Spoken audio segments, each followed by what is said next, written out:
Aroma ടിവിയുടെ എല്ലാ മാന്യ ശ്രോതാക്കൾക്കും വേഗം വരുന്ന കർത്താവായ യേശു ക്രിസ്തുവിന്റെ നാമത്തിൽ വന്ദനത്തെയും സ്വാഗതത്തെയും അറിയിക്കുന്നു. അനുഗ്രഹീതവും മനോഹരവുമായ നല്ല നിമിഷങ്ങൾക്കായി, നല്ല ദിവസത്തിനായി ഞാൻ കർത്താവിന് സ്തോത്രം ചെയ്യുന്നു. ഇന്ന് അരോമ ടിവിയുടെ പ്രേക്ഷകരോടൊപ്പം അനുഗ്രഹിക്കപ്പെട്ട ജീവിതാനുഭവവും ദൈവം നടത്തിയ അത്ഭുതകരമായ വഴികളെയും കുറിച്ച് പങ്കുവയ്ക്കേണ്ടതിന് നമ്മുടെ ക്ഷണം സ്വീകരിച്ച് നമ്മോടൊപ്പം ജോയിൻ ചെയ്തിരിക്കുന്നത് കർത്താവിൻ്റെ ദാസിപ്രിയ എൽസി അനിയൻ ആണ്. തൻ്റെ ജീവിതാനുഭവങ്ങൾ നമുക്ക് ഏവർക്കും ശ്രദ്ധയോടെ സ്കിപ്പ് ചെയ്യാതെ അവസാനം വരെ കേൾക്കുകയും കാണുകയും ചെയ്യാം. തീർച്ചയായിട്ടും നമ്മുടെ ജീവിതത്തിൽ അത് അനുഗ്രഹമായി തീരും. നാം എല്ലാവരും പ്രാർത്ഥനയോടെ ആയിരിക്കുമ്പോൾ കർത്താവിൻ്റെ ദാസി പ്രിയ എൽസി അനിയനെ തികഞ്ഞ സ്നേഹത്തോടും ആദരവോടും കൂടി അരോമ ടിവിയുടെ പ്രേക്ഷകരോടൊപ്പം സമയം ചെലവഴിക്കുന്നതിനായിട്ട് ഞങ്ങൾ സ്വാഗതം ചെയ്തുകൊള്ളുന്നു. Praise lord aunty. Praise the lord. ദൈവദാസനം ദൈവനാമം മഹത്വപ്പെടുമാറാകട്ടെ. എൻ്റെ പേര് എൽസി. ഞാൻ ബാംഗ്ലൂരിൽ നിന്നും ജോയിൻ ചെയ്തിരിക്കുന്നു. എനിക്ക് എൻ്റെ husband Janardhan KL late Shri ഇന്നിപ്പോൾ കർത്താവിൽ നിത്യതയിൽ പ്രവേശിച്ചിരിക്കുന്നു. എനിക്ക് 2 മക്കളാണ്. അവർ ഫാമിലി സമേതം ജീവിക്കുന്നു. മൂത്ത മകൾ ജിൻസി, എൻ്റെ ഹസ്ബൻഡ് അനുമോൻ, ഒരു മകളുണ്ട് എമിയൻ മാത്യു. രണ്ടാമത്തെ മകള് Jisha Prashant Abraham, husband Prashant Abraham, മക്കള് Ora Prashant Abraham, Jonathan Prashant Abraham. ഇപ്പോൾ ഞാൻ ബാംഗ്ലൂരിൽ ഈ ജിഷയുടെ കൂടെ ആയിരിക്കുന്നു. ദൈവനാമം മഹത്വപ്പെടുമാറാകട്ടെ. കർത്താവിൻ്റെ വിലയേറിയ ദാസൻ പാസ്റ്റർ ദാനിയേൽ ജോൺ അവറുകളും കുടുംബങ്ങൾക്കും ആരോമ ടിവിയിലെ എല്ലാ പ്രേക്ഷകർക്കും വേഗം എന്ന കർത്താവായ യേശുക്രിസ്തുവിൻ്റെ നിസ്തുല്യ നാമത്തിൽ എൻ്റെ സ്നേഹവന്ദനം. ഇത്രത്തോളം എന്നെ ഈ ആരോമ ടിവിയിലേക്ക് കൊണ്ടുവന്ന സർവശക്തിമാനായ ദൈവത്തെ ഞാൻ സ്തുതിക്കുകയും മഹത്വപ്പെടുത്തുകയും ചെയ്യുന്നു. കാരണം ഞാൻ എപ്പോഴും വിചാരിക്കും, ഈ ആരോമ ടിവിയിലേക്കും ഈ സാക്ഷ്യങ്ങൾ വളരെ അനുഗ്രഹിക്കപ്പെട്ട സാക്ഷ്യങ്ങളാണ് ഇതിൽ അവിടെ വരുന്നത്. പലപ്പോഴും പലരുടെയും സാക്ഷ്യം കേട്ട് ഞാനും ഇരുന്ന് കരഞ്ഞിട്ടുണ്ട്. അത്രമാത്രം ഹൃദയസ്പർശിയായ ഒരു ചാനൽ നടത്തുവാൻ ദൈവദാസനെ ഉപയോഗിക്കുന്നത് ഓർത്തും ഈ ചാനൽ ലോകമെമ്പാടുമുള്ള ദൈവമക്കൾക്കും സാധാരണക്കാർക്കും എല്ലാവർക്കും ഒരു അനുഗ്രഹമായി തീരട്ടെ എന്ന് ഞാൻ പ്രാർത്ഥിക്കുന്നു. ചാനലിനോടും ഇത് എന്നെ ശ്രമിക്കുന്ന എല്ലാ പ്രിയപ്പെട്ടവരോടുമുള്ള സ്നേഹവും നന്ദിയും ഞാൻ അറിയിക്കുന്നു. എൻ്റെ സ്വദേശം തിരുവല്ല വളഞ്ഞവട്ടമാണ് എൻ്റെ സ്വദേശം. എൻ്റെ മാതാപിതാക്കള്, ഞങ്ങളുടെ ഭവനത്തിലെ മാതാവും പിതാവും ഞങ്ങൾ 5 മക്കളുമായിരുന്നു. 5 മക്കളും ആയിട്ട് ഒരു ചെറിയ സാധാരണപ്പെട്ട ഒരു ഫാമിലി ആയിരുന്നു.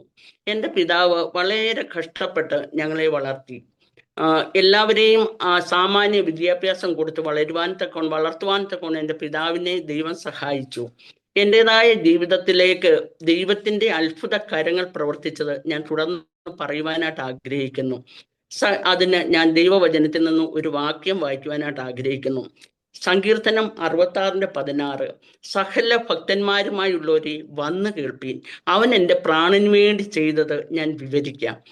ഒരു സാധാരണ ഒരു കുടുംബത്തിൽ ഞങ്ങൾ ജനിക്കപ്പെട്ടു. എൻ്റെ പിതാവ് ജോസഫ് യോഹന്നാൻ ഇന്ന് നിത്യതയിലായിരിക്കുന്നു. എൻ്റെ മാതാവ് സാറാമ ജോസഫ് ഇന്ന് നിത്യതയിലായിരിക്കുന്നു. എൻ്റെ സഹോദരങ്ങൾ ഞങ്ങൾ 5 മക്കളാണ്. 4 സിസ്റ്റേഴ്സും 1 ബ്രദറും. ഞാൻ രണ്ടാമത്തെയാണ്. മൂത്തത് 4 സഹോദരിമാരാണ്. ഏറ്റവും ഇളയതായിട്ട് ഒരു ബ്രദറിനെ ദൈവം ദാനം തന്നു. എൻ്റെ പിതാവ് വളരെയധികം കഷ്ടതയോടുകൂടി ഞങ്ങളെ എല്ലാവരെയും വളർത്തി പഠിപ്പിച്ചു. അങ്ങനെ ഞങ്ങൾ പഠിച്ചുകൊണ്ട് ഇരിക്കുന്ന സമയത്ത് എൻ്റെ ബാല്യകാലത്തിൽ എനിക്ക് മറക്കാനാകാത്ത ഒരു സംഭവം, സ്കൂളിലൊക്കെ ഞങ്ങൾ പഠിക്കുന്ന സമയത്ത് എന്താ ചെയ്യുക, ഈ നമ്മുടെ നാടുകളിൽ, ഞങ്ങളുടെ വീട്ടിൽ വളഞ്ഞോട്ടം ആ സ്ഥലങ്ങളിലൊക്കെ, മീൻസ് കുട്ടനാടൻ ആ പ്രദേശങ്ങളിലൊക്കെ സമയത്ത് എന്താ, ഈ മഴ പെയ്ത് കഴിയുമ്പോൾ ജൂണൊക്കെ ആകുമ്പോഴത്തേനും മഴ പെയ്ത് കൊയ്ത്തൊക്കെ കഴിയുന്ന സമയത്ത് വളരെ ഒരു മഴ പെയ്യുന്ന സമയത്ത് ഊത്ത കയറും പുഞ്ചകൾ കണ്ടത്തിലെല്ലാം. അപ്പൊ എൻ്റെ ചെറിയ കാലത്തിൽ എനിക്ക്, അതായത് ഒരു പെട്രോൾ മാക്സ് പിടിച്ച് നടക്കത്തക്ക രീതിയിലുള്ള ഒരു സമയമാണ്. ഒരു 10-12 വയസ്സ് കാണുമായിരിക്കും. ആ സമയത്ത് ഒരു ദിവസം എൻ്റെ പപ്പ അങ്ങനെ പോകാനായിട്ട് ഒത്തിരി ഇൻട്രസ്റ്റഡ് ആണ്. മീൻസ് എന്ത് ജോലി എന്തും ചെയ്യാൻ, എങ്ങനെയും ഞങ്ങളുടെ കുഞ്ഞുങ്ങളെ വളർത്തി ഒരു നിലയിലാക്കണമെന്ന് വളരെ അധ്വാനിച്ചുകൊണ്ട് വൈകിട്ട് ഈ ഊത്ത കയറുന്ന സമയത്ത് എന്നോട് പറഞ്ഞു, മോളെ ഒരു ദിവസം നീ എൻ്റെ കൂടെ വരാമോ?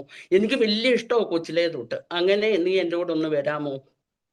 എന്ന് പറഞ്ഞ് ഞങ്ങൾ ആ പെട്രോമാക്സ് ഒക്കെ പപ്പ പിടിച്ചു, ഒരു ഒറ്റാലും ഒക്കെ എടുത്ത പൂണിയൊക്കെ പപ്പായുടെ കയ്യിലാണ്. ഞാൻ പെട്രോമാക്സും ഒക്കെ പിടിച്ച് ഇങ്ങനെ പിന്നെ പപ്പായുടെ കൂടെ ഇങ്ങനെ പോവുകയാണ്.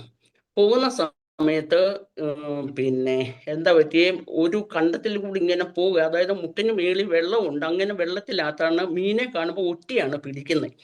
അങ്ങനെ പിടിക്കുന്ന സമയത്ത് ഞാൻ പോകുകയും പപ്പ പറഞ്ഞു, മോനെ സൂക്ഷിച്ച് നടക്കണമെന്ന് പറഞ്ഞ് ഞാൻ പപ്പയുടെ ഇങ്ങനെ പെട്രോമാക്സ് എൻ്റെ കയ്യിലുണ്ട്, ഞാൻ പിടിച്ചുകൊണ്ട് ഇങ്ങനെ നടക്കുന്ന സമയത്ത് വലിയൊരു വാളയെന്ന് വെച്ചാൽ ഭയങ്കര ഒരു വാള വന്നിട്ട് ആ ഒറ്റാലിൻ്റെ ഈ സൈഡിലായിട്ട് നിന്നു. അപ്പം പപ്പ പറഞ്ഞു, മോളെ നീ അത് സൂക്ഷിച്ച് പിടിച്ചോണ്ടിരിക്കണം, അതായത് അതിൻ്റെ മാൻഡിൽ പോയാൽ തീർന്നു, നീ സൂക്ഷിച്ച് പിടിച്ചോണം, പിന്നെ ഞാൻ ഒറ്റാൻ പോകാന്ന് പറഞ്ഞു. അങ്ങനെ പപ്പ അത് ഒറ്റാനായിട്ട് പോയി. ഒന്നാമത്തെ പ്രാവശ്യം പോയി അത് അടിച്ചു മറിഞ്ഞ് അത് സ്ഥലം അവിടുന്ന് അങ്ങ് മാറിപ്പോയി. അത് കഴിഞ്ഞ് കുറച്ച് മുന്നോട്ട് പോയപ്പോഴത്തേന് രണ്ടാമതും പിന്നെ ഈ വാള തന്നെ വന്നു. അതിനെ ഒറ്റാനായിട്ട് പോയപ്പോഴത്തേന് അത് പിന്നെ അടിച്ചു മറിഞ്ഞ് പിന്നെ അങ്ങ് പോയി. അപ്പം പപ്പ ഒരു ധീരനായ ഒരു മനുഷ്യനാണ്, ഒരു ധൈര്യശാലിയാണ്. പപ്പയ്ക്ക് ഒന്നും അങ്ങനെ ഭയമുള്ള ഒരു വ്യക്തിയല്ല. അങ്ങനെ അടിച്ചു പോയി. മൂന്നാമത് കുറച്ചുകൂടെ മുന്നോട്ട് നീങ്ങിയപ്പോൾ ഇതേ സെയിം വാള തന്നെ എന്നോട് പറഞ്ഞു, മോനെ നീ നോക്ക എത്ര വലുതാ. പപ്പ ഒരു വലിയ നല്ലൊരു മനുഷ്യനാണ്, അങ്ങനെയുള്ള ഒരു വ്യക്തി. അപ്പം പപ്പ പറഞ്ഞു, നോക്ക് മോനെ ഇത്രയും വലിയ വാളയെ നമുക്ക് കിട്ടുവാണെങ്കിൽ നല്ലതായിരിക്കും എന്ന് പറഞ്ഞു. പപ്പ പിന്നെ ഒറ്റാൻ പോയപ്പോഴത്തേന് ഈ വാള വന്ന് അടിച്ച് പോയി സമയത്ത് എന്തോ പറ്റിയെന്ന് അറിയാമോ, ഈ പെട്രോൾ മാൻഡിലെല്ലാം പോയി, പെട്രോൾ മാക്സും കിട്ടുപോയി. ആകെ പാടെ വല്ലാത്തൊരു അവസ്ഥയായി. പപ്പ തന്നെ ഓർത്തു, എൻ്റെ കൈക്ക് പിടിച്ചിട്ട്, മോനെ നമുക്ക് പോകാമെന്ന് പറഞ്ഞ് എന്നെ പിടിച്ചോണ്ട് അങ്ങ് പോയി. അന്നേരം പപ്പ പറഞ്ഞു, എൻ്റെ മോളെ അത് രാത്രി ഈ സമയം ഒരു 12-1 മണിയൊക്കെ ആയിക്കാണും, അത് ഈ മനുഷ്യനെ കൊല്ലുന്ന ഒരു രീതിയിലുള്ള ഇതായിരിക്കും, നമുക്കങ്ങ് പോകാമെന്ന് പറഞ്ഞ് അന്നൊന്നും പിടിച്ചില്ല, അന്നങ്ങ് പോയി. അന്ന് ആ ഒരു ചെറിയൊരു അനുഭവം എൻ്റെ ജീവിതത്തിലെ പലപ്പോഴും ഞാൻ ആ കാഴ്ച കാണുന്നത് പോലെ അങ്ങനെ ഇരിക്കും. പിന്നെ ഞങ്ങൾ ജനിച്ചു വളർന്നത്, എൻ്റെ മാതാപിതാക്കൾ മർത്തോമ പാരമ്പര്യത്തിലായിരുന്നു. അങ്ങനെ മർത്തോമ കുടുംബത്തിൽ ജനിച്ചു വളർന്നുകൊണ്ട് മർത്തോമക്കാരുടെ മൂല്യത്തിനനുസരിച്ചാണ് ഞങ്ങളെ വളർത്തിയത്. ചെറുപ്പം മുതൽ എനിക്ക് ഓർമ്മയുള്ള സമയം തന്നെ സൺഡേ രാവിലെ ഞങ്ങളുടെ വീട്ടിൽ എല്ലാവർക്കും നിർബന്ധം, രാവിലെ കുളിച്ചു വൃത്തിയുള്ള ഡ്രസ്സ് ഇട്ട പള്ളിയിൽ പോകും. അമ്മയും അതുപോലെ തന്നെ. പപ്പ വല്ലപ്പോഴും ഒക്കെ പോകും. അമ്മ നല്ലൊരു പ്രാർത്ഥിക്കുന്ന നല്ല ഭക്തയായ ഒരു മാതാവായിരുന്നു എൻ്റെ മാതാവ്. മറ്റുള്ളവരോട് ദയ കാണിക്കാനും സ്നേഹിക്കാനും മറ്റുള്ളവരെ സഹായിക്കാനും, അമ്മയുടെ ഇല്ലായ്മയിൽ തന്നെ അന്നത്തെ നാട്ടിലെ സാഹചര്യമൊക്കെ അടുത്തുള്ളവരൊക്കെ വന്ന് നമ്മുടെ വീട്ടിൽ നിന്ന് ഇച്ചിരി ഉരിയാരി അല്ലെങ്കിൽ മുളക് അങ്ങനെ വാങ്ങിക്കുന്ന ഒരു സമയം. അപ്പം അമ്മയുടെ അടുക്കൽ ഇങ്ങനെ ആൾക്കാർ വരുന്ന സമയത്ത് ആരെയും അമ്മ വെറും കൈയായിട്ട് വിടത്തില്ല.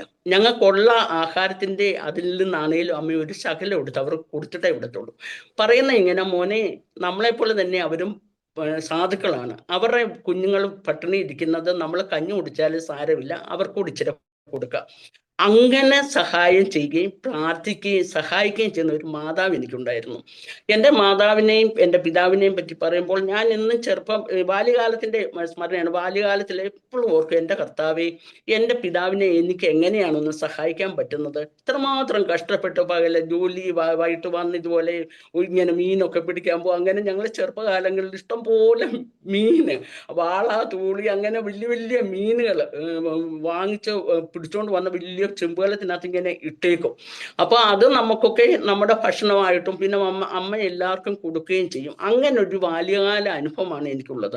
എല്ലാ സമയത്തും ഞങ്ങളുടെ അമ്മ മറ്റുള്ളവരെ സഹായിക്കുന്നതിലും സ്നേഹിക്കുന്നതിലും കരുണ കാണിക്കുന്നതിലും ഒരു മുന്നിലുള്ള ഒരു മാതാവായിരുന്നു. അത് ഞങ്ങൾക്കെല്ലാം ഒരു അനുഗ്രഹത്തിന് കാരണമായി. പിന്നീട് അങ്ങനെ എൻ്റെ ചെറുപ്പകാലം ഇങ്ങനെ വളർന്നുകൊണ്ടിരുന്ന സമയത്ത് ഞാൻ പറഞ്ഞല്ലോ, എൻ്റെ അമ്മക്ക് എൻ്റെ ഞാൻ 7ാം ക്ലാസ് പാസ്സായി കഴിഞ്ഞപ്പോഴത്തേന് അമ്മയ്ക്ക് വലിയൊരു അസുഖം വന്നു. കുടലിലൊക്കെ കുരുക്കളായി, എന്തുവായി എനിക്കോ അത്രമാത്രമുള്ള അറിയത്തില്ല. തിരുവല്ല സാഹിബിൻ്റെ ഹോസ്പിറ്റൽ എന്ന് പറയും, മെഡിക്കൽ മിഷൻ ഹോസ്പിറ്റലിൽ അമ്മ 1 മാസം അഡ്മിറ്റ് ആയിരുന്നു.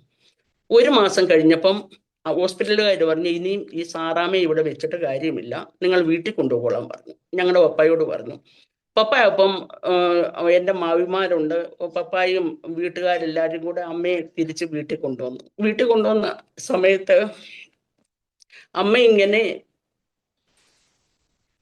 അമ്മയ്ക്ക് ഒന്നും മരിക്കാനും മരണക്കിടക്കയിൽ ഇങ്ങനെ ആയിരിക്കുകയാണ്. ഞങ്ങൾക്ക് സ്വത്തോ സമ്പാദ്യമോ അങ്ങനെ ധാരാളമായിട്ടൊന്നുമില്ല.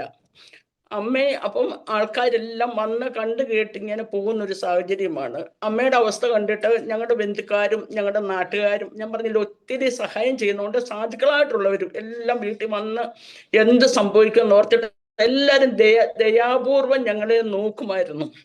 ഈ കുഞ്ഞുങ്ങൾക്ക് എന്തായിത്തീരും. അങ്ങനെ ഇരിക്കുന്ന ഒരു സമയത്ത് ഞങ്ങളുടെ അക്കരെ, ഞങ്ങളുടെ വീടിന്റെ മുന്നിൽ കണ്ടം, അതിന്റെ മുമ്പിൽ ആറ്, അതിന്റെ അക്കരെ അങ്ങനെ അക്കരെ എന്ന് ഒരമ്മച്ചി വന്നു. അമ്മച്ചി വീട്ടിൽ വന്നു കഴിഞ്ഞ് അമ്മച്ചി പറഞ്ഞു, സാറമ്മേ, പിന്നെ യേശു നിന്നെ വിടുവിക്കും, നിനക്കൊന്നും സംഭവിക്കത്തില്ല. അമ്മച്ചി വിളിക്കുന്ന ദൈവം വിശ്വസ്തനായ ഒരു ദൈവമാണ്, ആ ദൈവം നിന്നെ വിടുവിക്കും. അപ്പൊ അമ്മ ഇങ്ങനെ തല വിളിക്കുന്നുള്ളൂ, കഞ്ഞി ഒന്നും കൊടുക്കാൻ ഇങ്ങനെ ഇച്ചിരി വെള്ളം ഇങ്ങനെ കൊടുത്തുകൊണ്ടിരിക്കുവാണ്. പിന്നെ അതായിട്ട് അമ്മച്ചി എന്തെടുത്തു, അമ്മച്ചി പ്രാർത്ഥിക്കുവാനായിട്ട് തുടങ്ങി. ഞങ്ങൾ 5 മക്കളെയും, എൻ്റെ പിതാവിനെയും, എൻ്റെ പപ്പായുടെ മൂത്ത സിസ്റ്റർ മാവി ഉണ്ടായിരുന്നു, മാവിയും കൂടെ കൂട്ടിക്കൊണ്ട് ഞങ്ങളെ എല്ലാവരും കൂടെ വിളിച്ച് കട്ടിലിനെ ചുറ്റും നിർത്തി പ്രാർത്ഥിക്കുവാനായിട്ട് അമ്മച്ചി തുടങ്ങി. അമ്മച്ചി അങ്ങനെ പ്രാർത്ഥിച്ച് പ്രാർത്ഥിച്ച് പ്രാർത്ഥിച്ച് ആത്മാവിൽ ആരാധിക്കാൻ തുടങ്ങി.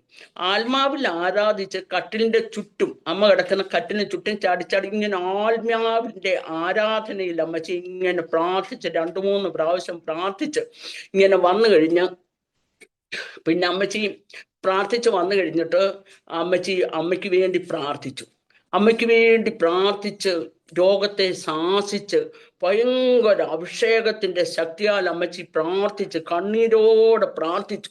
ആ പ്രാർത്ഥന കേൾക്കുമ്പോൾ അമ്മച്ചി കരയുന്ന കണ്ടപ്പോൾ ഞങ്ങളെല്ലാം ഓർത്തു എന്ത് സംഭവിക്കാൻ പോകുന്നു ഓർത്ത് ഞങ്ങളെല്ലാവരും കരയാനായിട്ട് തുടങ്ങി. ഞങ്ങൾക്കും അങ്ങ് കരച്ചിട്ട് വന്നു. അങ്ങനെ കരഞ്ഞുകൊണ്ടിരിക്കുന്ന സമയത്ത് അമ്മച്ചി രോഗത്തെ ശാസിച്ച് പ്രാർത്ഥിച്ച് അമ്മച്ചി പറഞ്ഞു, സാറാമ്മ, അമ്മച്ചി അവിടെ ഇരുന്നിട്ട് കരച്ചിലോട് അമ്മച്ചി ഇരിക്കുന്നത്, സാറാമ്മേ, നിനക്കൊരു കുഴപ്പമില്ല, യേശു നിന്നെ വിടുവിച്ചു, യേശു നിനക്ക് സൗഖ്യം തന്നു, നിനക്കിനി ഒരു രോഗവും ഒരു ദുഃഖവും ഉണ്ടാകത്തില്ല, ദൈവം നിന്നെ വിടുവിച്ചെന്ന് പറഞ്ഞു. എന്നിട്ട് എൻ്റെ മാവിയോട് പറഞ്ഞു, മാവിയുടെ പേര് സാറാമ്മേ, അപ്പൊ സാറാമ്മേ ഇച്ചിരി കഞ്ഞി, പൊടിയരി കഞ്ഞി 2-3 സ്പൂണ് കൊടുക്കാൻ പറഞ്ഞു. അങ്ങനെ അമ്മയ്ക്ക് 2-3 സ്പൂണ് വളരെ ദിവസങ്ങൾക്ക് ശേഷം കഞ്ഞിയുടെ ഇച്ചിരി 2-3 സ്പൂൺ അമ്മയ്ക്ക് കോരി കൊടുത്തു. അങ്ങനെ കോരി കൊടുത്തു കഴിഞ്ഞ് അമ്മയ്ക്ക് ക്രമേണ അമ്മ അസുഖമൊക്കെ മാറി ആരോഗ്യവതിയായി തീർന്നു. എന്നാൽ ഈ സംഭവം ഞങ്ങളെ എല്ലാവരെയും വളരെ അത്ഭുതപ്പെടുത്തി. എൻ്റെ ജീവിതത്തിൽ ഞാൻ കുഞ്ഞുനാൾ തൊട്ട് യേശുവിനെ എന്ന് പറഞ്ഞാൽ എൻ്റെ ജീവനായിരുന്നു. അപ്പം യേശുവിന് ഇത്രയൊക്കെ, അപ്പൊ യേശു അത്ഭുതം ചെയ്യും, 5 അപ്പം കൊണ്ടറിയായിരുന്നു, അതൊക്കെ വായിച്ചിട്ടുണ്ടെങ്കിലും ആ കുഞ്ഞു ഹൃദയത്തിൽ ഈ യേശുവിനോടുള്ള സ്നേഹവും ബഹുമാനവും എനിക്ക് ഒത്തിരി കൂടി. അപ്പൊ എങ്ങനെയാണ് യേശുവിനെ പ്രസാദിപ്പിക്കാൻ കഴിയുന്നത്, എങ്ങനെ നമുക്ക് ജീവിക്കാൻ കഴിയും? അപ്പോൾ ഇടയ്ക്കിടയ്ക്ക് ഈ അമ്മച്ചി വീട്ടിലേക്ക് വരാറുണ്ട്. അമ്മച്ചി വന്ന് അമ്മയെ വിളിക്കും. അപ്പൊ അമ്മ കട്ടർ മർത്തോമക്കാരിയാണ്. അമ്മച്ചി പ്രാർത്ഥിക്കും, ഭക്തിയുണ്ട്, സ്നേഹമുണ്ട്, എല്ലാം ഉണ്ട്, എല്ലാ ക്വാളിറ്റിയും ഉണ്ട്. പക്ഷെ പെന്തിക്കോസ്ത് എന്ന് പറയുന്ന അമ്മയ്ക്ക് അത്രയും ഇഷ്ടമല്ല. അമ്മയ്ക്ക് പെന്തിക്കോസ്തിൽ പോകുക, ചർച്ചിൽ പോകുക, പെന്തിക്കോസ്ത് അങ്ങനെ ഒരു സ്വഭാവമാണ് അമ്മയ്ക്കുള്ളത്. അപ്പൊ അമ്മയോട് വന്ന് പറഞ്ഞു, സാറമ്മേ ചർച്ചിലൊക്കെ വരണേ എന്ന് പറഞ്ഞു. അമ്മച്ചി, അമ്മാമ്മേ, ഞങ്ങൾ ചർച്ചിലൊക്കെ പോകുന്നുണ്ടല്ലോ എന്ന് പറഞ്ഞ് അങ്ങനെ ഇരുന്നു. അപ്പൊ എൻ്റെ ഉള്ളത്തിനകത്ത് എന്താണ് ഈ ശക്തി, എന്താണ് ഈ കാര്യം, ഇതെങ്ങനെ കണ്ടുപിടിക്കാൻ കഴിയും? അങ്ങനെയായി ഞങ്ങളുടെ കുഞ്ഞുങ്ങളോടെല്ലാം പറഞ്ഞു, മക്കളെ നിങ്ങൾ വരുന്നോന്ന് ചോദിച്ചു. അപ്പം പപ്പ വിട്ടാലല്ലേ ഞങ്ങൾക്ക് പോകാൻ പറ്റൂ, അമ്മയുടെ അനുവാദം ഇല്ലാതെ നിങ്ങൾ പോകാൻ പറ്റത്തില്ലല്ലോ.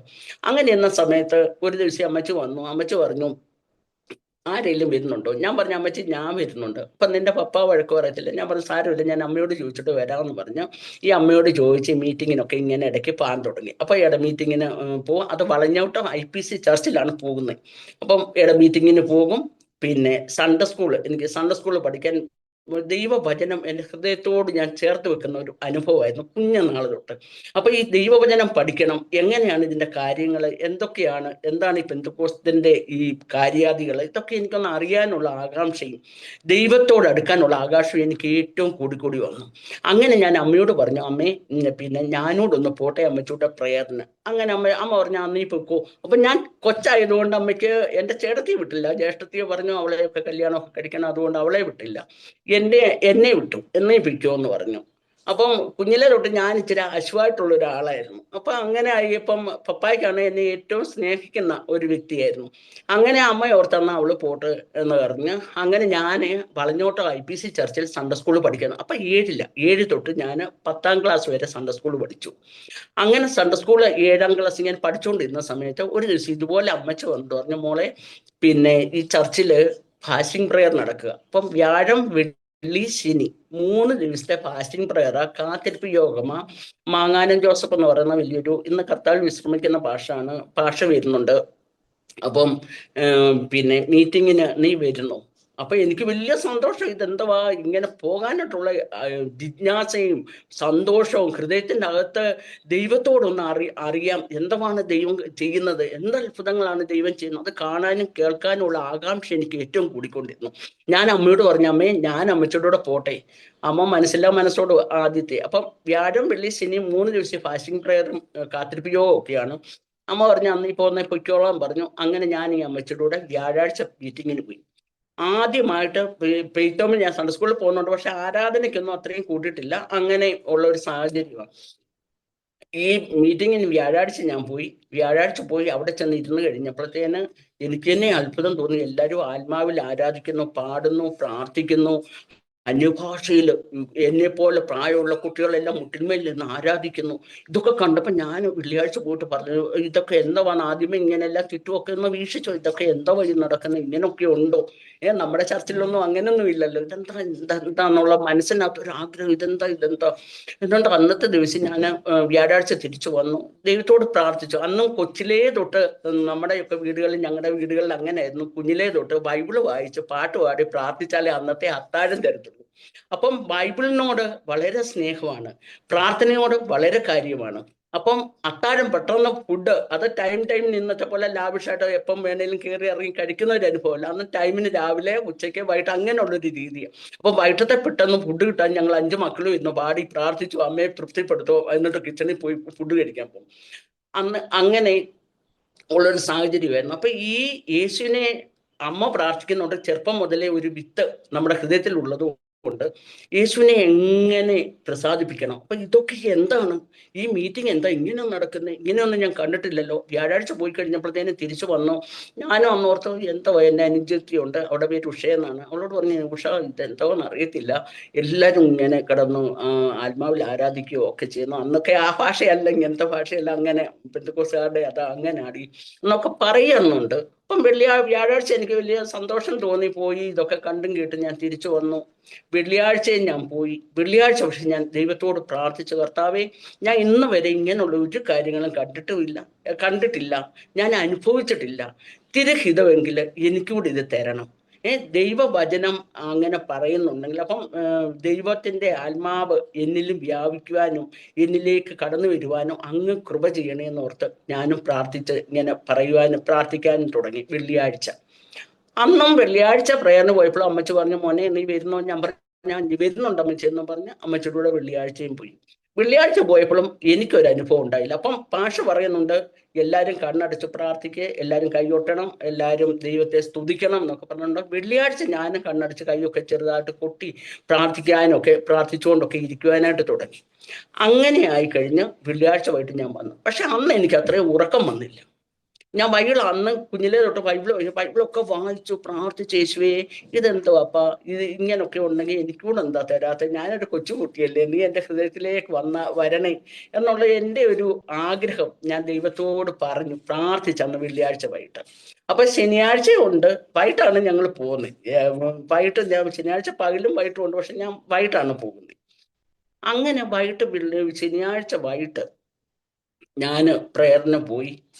അന്ന് ഞാൻ ആത്മാർത്ഥമായി കണ്ണീരോടെ ദൈവത്തോട് പ്രാർത്ഥിച്ചു, യേശോപ്പ, ഇത് കറക്റ്റ് ആണെങ്കിൽ, ഇത് സത്യമാണെങ്കിൽ, ഇത് നിന്റെ ആത്മാവാണ്, അന്ത്യകാലത്ത് ഞാൻ സകല ജഡത്തിന്മേലും എൻ്റെ ആത്മാവിനെ പകരും എങ്കിൽ ആ വചനം എൻ്റെ ഉള്ളിലേക്ക് ഞാൻ ഉരുവിട്ടുകൊണ്ട് പ്രാർത്ഥിക്കുവാനും ദൈവത്തെ സ്തുതിക്കുവാനും തുടങ്ങി. കർത്താവേ, ഇന്ന് 3ാമത്തെ ദിവസമാണ്, ഇന്ന് എനിക്കിത് കിട്ടണേ എന്നുള്ള ആഗ്രഹത്തോട് ഞാൻ പ്രാർത്ഥിച്ചുകൊണ്ടിരുന്ന് കഴിഞ്ഞപ്പോഴത്തേന് എന്നിൽ പ്രാർത്ഥിച്ച് കുറച്ച് കഴിഞ്ഞ് ആരാധന നടക്കുകയാണ്. അപ്പൊ കുറച്ച് കഴിഞ്ഞപ്പോഴത്തേന് ആത്മാവിന്റെ ഭയങ്കര അത്യന്തമായ ശക്തി എൻ്റെ മൺകൂടാരത്തിൽ നിന്ന് ഈ ശരീരത്തിൽ, ഈ കുഞ്ഞായ 13 വയസ്സുള്ള ഒരു വ്യക്തിയാണ്, ആ ഹൃദയത്തിലേക്ക് കടന്നു വന്നു.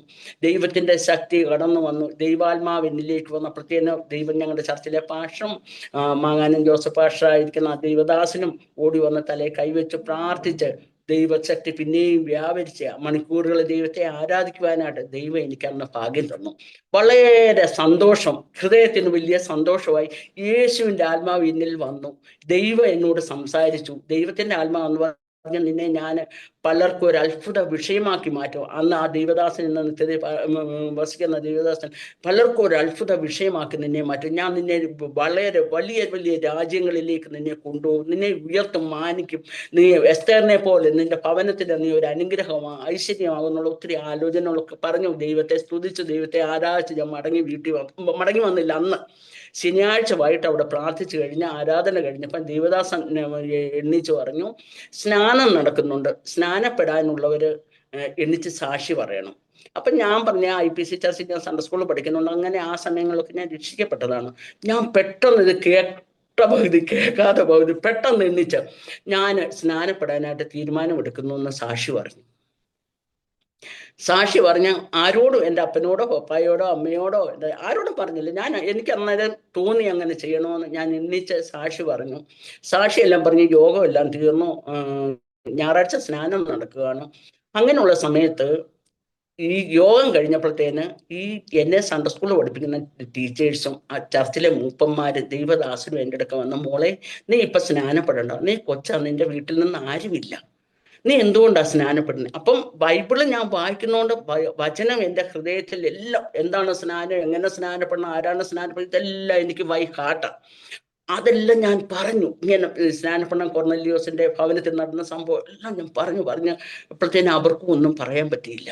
അവർ പറഞ്ഞു എന്നാൽ നിന്നെ സ്നാനപ്പെടുത്താമെന്ന് പറഞ്ഞു. അപ്പം എൻ്റെ അടുക്ക് ഫുൾ സ്കേർട്ടും പാവാടെ അങ്ങനെ ഹാഫ് സ്കേർട്ട് ഇട്ടുകൊണ്ട് നടക്കുന്ന സമയം. അപ്പം എന്താ ചെയ്യുക, ആരോടും പറഞ്ഞില്ല. ഞാൻ വൈകിട്ട് വന്നു, രാവിലെ ആയപ്പോൾ എൻ്റെ ഒരു ഫ്രണ്ടുണ്ട്, അവള് പൊന്നമ്മയെന്നാ പേര്, ഞങ്ങളുടെ വീടിൻ്റെ പടിഞ്ഞാറ് താമസിക്കുന്ന. അവിടെ എടുക്ക പോയിട്ട് 2 ഫുൾ സ്കേർട്ട് പാവാട വാങ്ങി. ബ്ലൗസൊക്കെ എൻ്റെ അടുക്കലുണ്ട്. അമ്മ പള്ളി, ഞാൻ പറഞ്ഞില്ലേ സൺഡേയിലെല്ലാം ഞായറാഴ്ച എല്ലാവരും പള്ളിയിൽ പോകും. അങ്ങനെ ഇപ്പം അമ്മ പള്ളിയിൽ പോയ സമയത്ത് അമ്മയുടെ ഒരു നേരിയത് എടുത്ത് വെച്ചു പാക്ക് ചെയ്തു. ആരോടും പറഞ്ഞില്ല. അവരെല്ലാം പള്ളിയിൽ പോയി, ഞാൻ പെയ്ത്തോമിലേക്ക് പോയി സ്നാനപ്പെടാനായിട്ട് പോവുക. അന്നൊക്കെയെന്ന് വെച്ചാൽ തമ്പാറടിച്ച് ആറുണ്ട്. ഞങ്ങളുടെ വീടിൻ്റെ അവിടെ നിന്ന് ആലഞ്ചേരത്തെ പാലമുണ്ട്. ഒരു പാലത്തിൻ്റെ താഴെ ഒരു അന്ന് ഇന്നുണ്ടോയെന്ന് എനിക്കറിയാം, ഞാൻ വർഷങ്ങളായി ആ സ്ഥലത്തൊക്കെ പോയിട്ട്. ആ സമയത്ത് അവിടെ കൊണ്ടുപോയാണ് സ്നാനപ്പെടുത്തുന്നത്. അപ്പം ഞാൻ വലിയ സന്തോഷം, യേശുവിനോട് ചേരുവാൻ സ്നാനപ്പെടുകയാണ്. യേശുവിനോട് ചേരും, എൻ്റെ യേശു എന്നോട് കൂടെ വസിക്കും, എനിക്ക് യേശുവുമായിട്ടുള്ള ബന്ധം മതി, എനിക്ക് അതും മതി. അങ്ങനെയുള്ളൊരു തീരുമാനത്തിൽ ഒരു വ്യക്തികളോട് പറയാതെ ഞാൻ സ്നാനപ്പെടാൻ പോയി. സ്നാനപ്പെട്ടു കഴിഞ്ഞപ്പോഴത്തേന് ഞങ്ങളുടെ വീട്ടിൽ ഞങ്ങളുടെ പപ്പായോട്, നമ്മുടെ അവിടെ ആ സ്ഥലത്ത് ഓട്ടോ സ്റ്റാൻഡും കാറ് ടാക്സിയുടെ ഒക്കെ ഉണ്ട്, അവിടെ ഉള്ളവർ വന്ന് പപ്പായോട് പറഞ്ഞു ജോസഫിന്റെ മോൾ അവിടെ ആറ്റി മുങ്ങിയിട്ടുണ്ടെന്ന് പറഞ്ഞു. അങ്ങനെ അപ്പം വീട്ടിൽ അതെല്ലാം കഴിഞ്ഞു, ആരാധനയെല്ലാം കഴിഞ്ഞു, തിരുവത്താഴമൊക്കെ കഴിഞ്ഞു. 3 മണി 2:30 3 ആയപ്പോഴത്തേനും ഞാൻ തിരിച്ച് വീട്ടിൽ വന്നു. വീട്ടിൽ വന്നപ്പോൾ പപ്പ പറഞ്ഞു, എൽസി നീ എവിടെ ആയിരുന്നു എന്ന് ചോദിച്ചു. ഞാൻ പറഞ്ഞു ഞാൻ പെയ്ത്തോമ്പിൽ പോയതാ പപ്പായി. നീ സ്നാനപ്പെട്ടോ? അപ്പം ഞാൻ പറഞ്ഞു ആ സ്നാനപ്പെട്ടു പപ്പായി. നീ എന്തിനാ സ്നാനപ്പെട്ട, ഇവിടുന്ന് ആരെങ്കിലും പെന്തിക്കോസ്തൽ? അങ്ങനെ കുറെ വഴക്കുകൾ പറഞ്ഞു. കാരണം പപ്പായ അടിച്ചില്ല, വഴക്ക് പറഞ്ഞു. ഇനി മേലാ നീ പോരാ, നമ്മുടെ ചർച്ച ഉണ്ടോ, നമ്മളെല്ലാവരും മർത്തോമക്കാർ, ആ ചർച്ചിൽ പോയാൽ മതി, പിന്നെ അങ്ങനെ മതി, അല്ലാതെ പെന്തിക്കോസ്തലൊന്നും പോകണ്ടെന്ന് പറഞ്ഞു. അമ്മയും പറഞ്ഞു നീ ആരോടും പറയാതെ എന്താ പണി കാണിച്ചത്, നീ എന്തിനാ ഇങ്ങനെ ചെയ്യാൻ പോയെന്ന് പറഞ്ഞു. ഞാൻ പറഞ്ഞു അമ്മയെ ദൈവത്തിന്റെ കൽപ്പന, അത് ചെയ്തേ പറ്റൂ, അമ്മയും ചെയ്യണം, അമ്മ അതൊന്നും ചെയ്തില്ലല്ലോ എന്ന് പറഞ്ഞു. അന്നേരം പറഞ്ഞു ഇല്ല മോനെ അങ്ങനില്ല, നമ്മളപ്പോൾ എത്രയോ മെത്രാന്മാരുണ്ട്, എത്രയോ പുരോഹിതന്മാരുണ്ട്, എത്രയോ വിസ്തരുണ്ട്, അവരൊന്നും സ്നാനപ്പെട്ടിട്ടാണോ ജീവിക്കുന്നത്, അങ്ങനെ അല്ലടി എന്ന് പറഞ്ഞു. ഞാൻ പറഞ്ഞു അങ്ങനാണോ അങ്ങനല്ലയോ എന്നല്ല, ദൈവവചനം അങ്ങനെയാണോ പറയുന്നത്, ദൈവവചനത്തിനനുസരിച്ച് ഞാൻ ചെയ്തു, ഞാൻ പെന്തക്കോസ്തിലേ പോകത്തുള്ളൂ. അങ്ങനെ അന്ന് തൊട്ട് വളഞ്ഞോട്ടോ IPC ചർച്ചിലാണ് ഞാൻ കൂടിക്കൊണ്ടിരുന്നത്.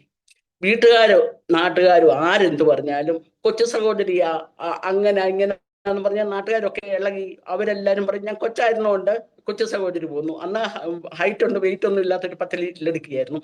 അപ്പം ഈ ഇങ്ങനെയുള്ള അവസ്ഥയിൽ എല്ലാവരും പറഞ്ഞു, അയ്യോ അവള് പോയി സ്നാനപ്പെട്ടു, അവള് പെന്തിക്കോസ് പോയി, എന്തു പറ്റിയെന്നും പറഞ്ഞു. അങ്ങനെ എല്ലാവരും പറഞ്ഞു. ഞങ്ങളുടെ പള്ളിക്കാരും വന്നു. എന്നെ കുമാരവകുപ്പിൽ ഞാൻ പഠിക്കുന്ന സമയം പള്ളിയിൽ എന്നെ പഠിപ്പിച്ച് ഒരു സാറുണ്ട്, ജോൺ സാർ എന്ന് പറയും. സാറും അച്ഛനും ഒക്കെ വന്നു, മോളെ നീ എന്താ ഇങ്ങനെ ചെയ്തേ, നീ നിന്റെ അറിവില്ലായ്മ കൊണ്ട് ചെയ്താ, നീ ഇനിയും പെന്തിക്കോസ് പെയ്ത്തോമിൽ, അന്ന് ഇപ്പോഴാ ചർച്ച നോക്കാവുന്ന പെയ്ത്തോമല്ലേ, പെയ്ത്തോമിൽ പോകണ്ട, നീ ഇവിടെ വന്നാൽ മതി, നീ സൺഡേ സ്കൂളിലൊക്കെ വരണം പറഞ്ഞ ആ സാറും അച്ഛനും എല്ലാം വന്ന് പറഞ്ഞു.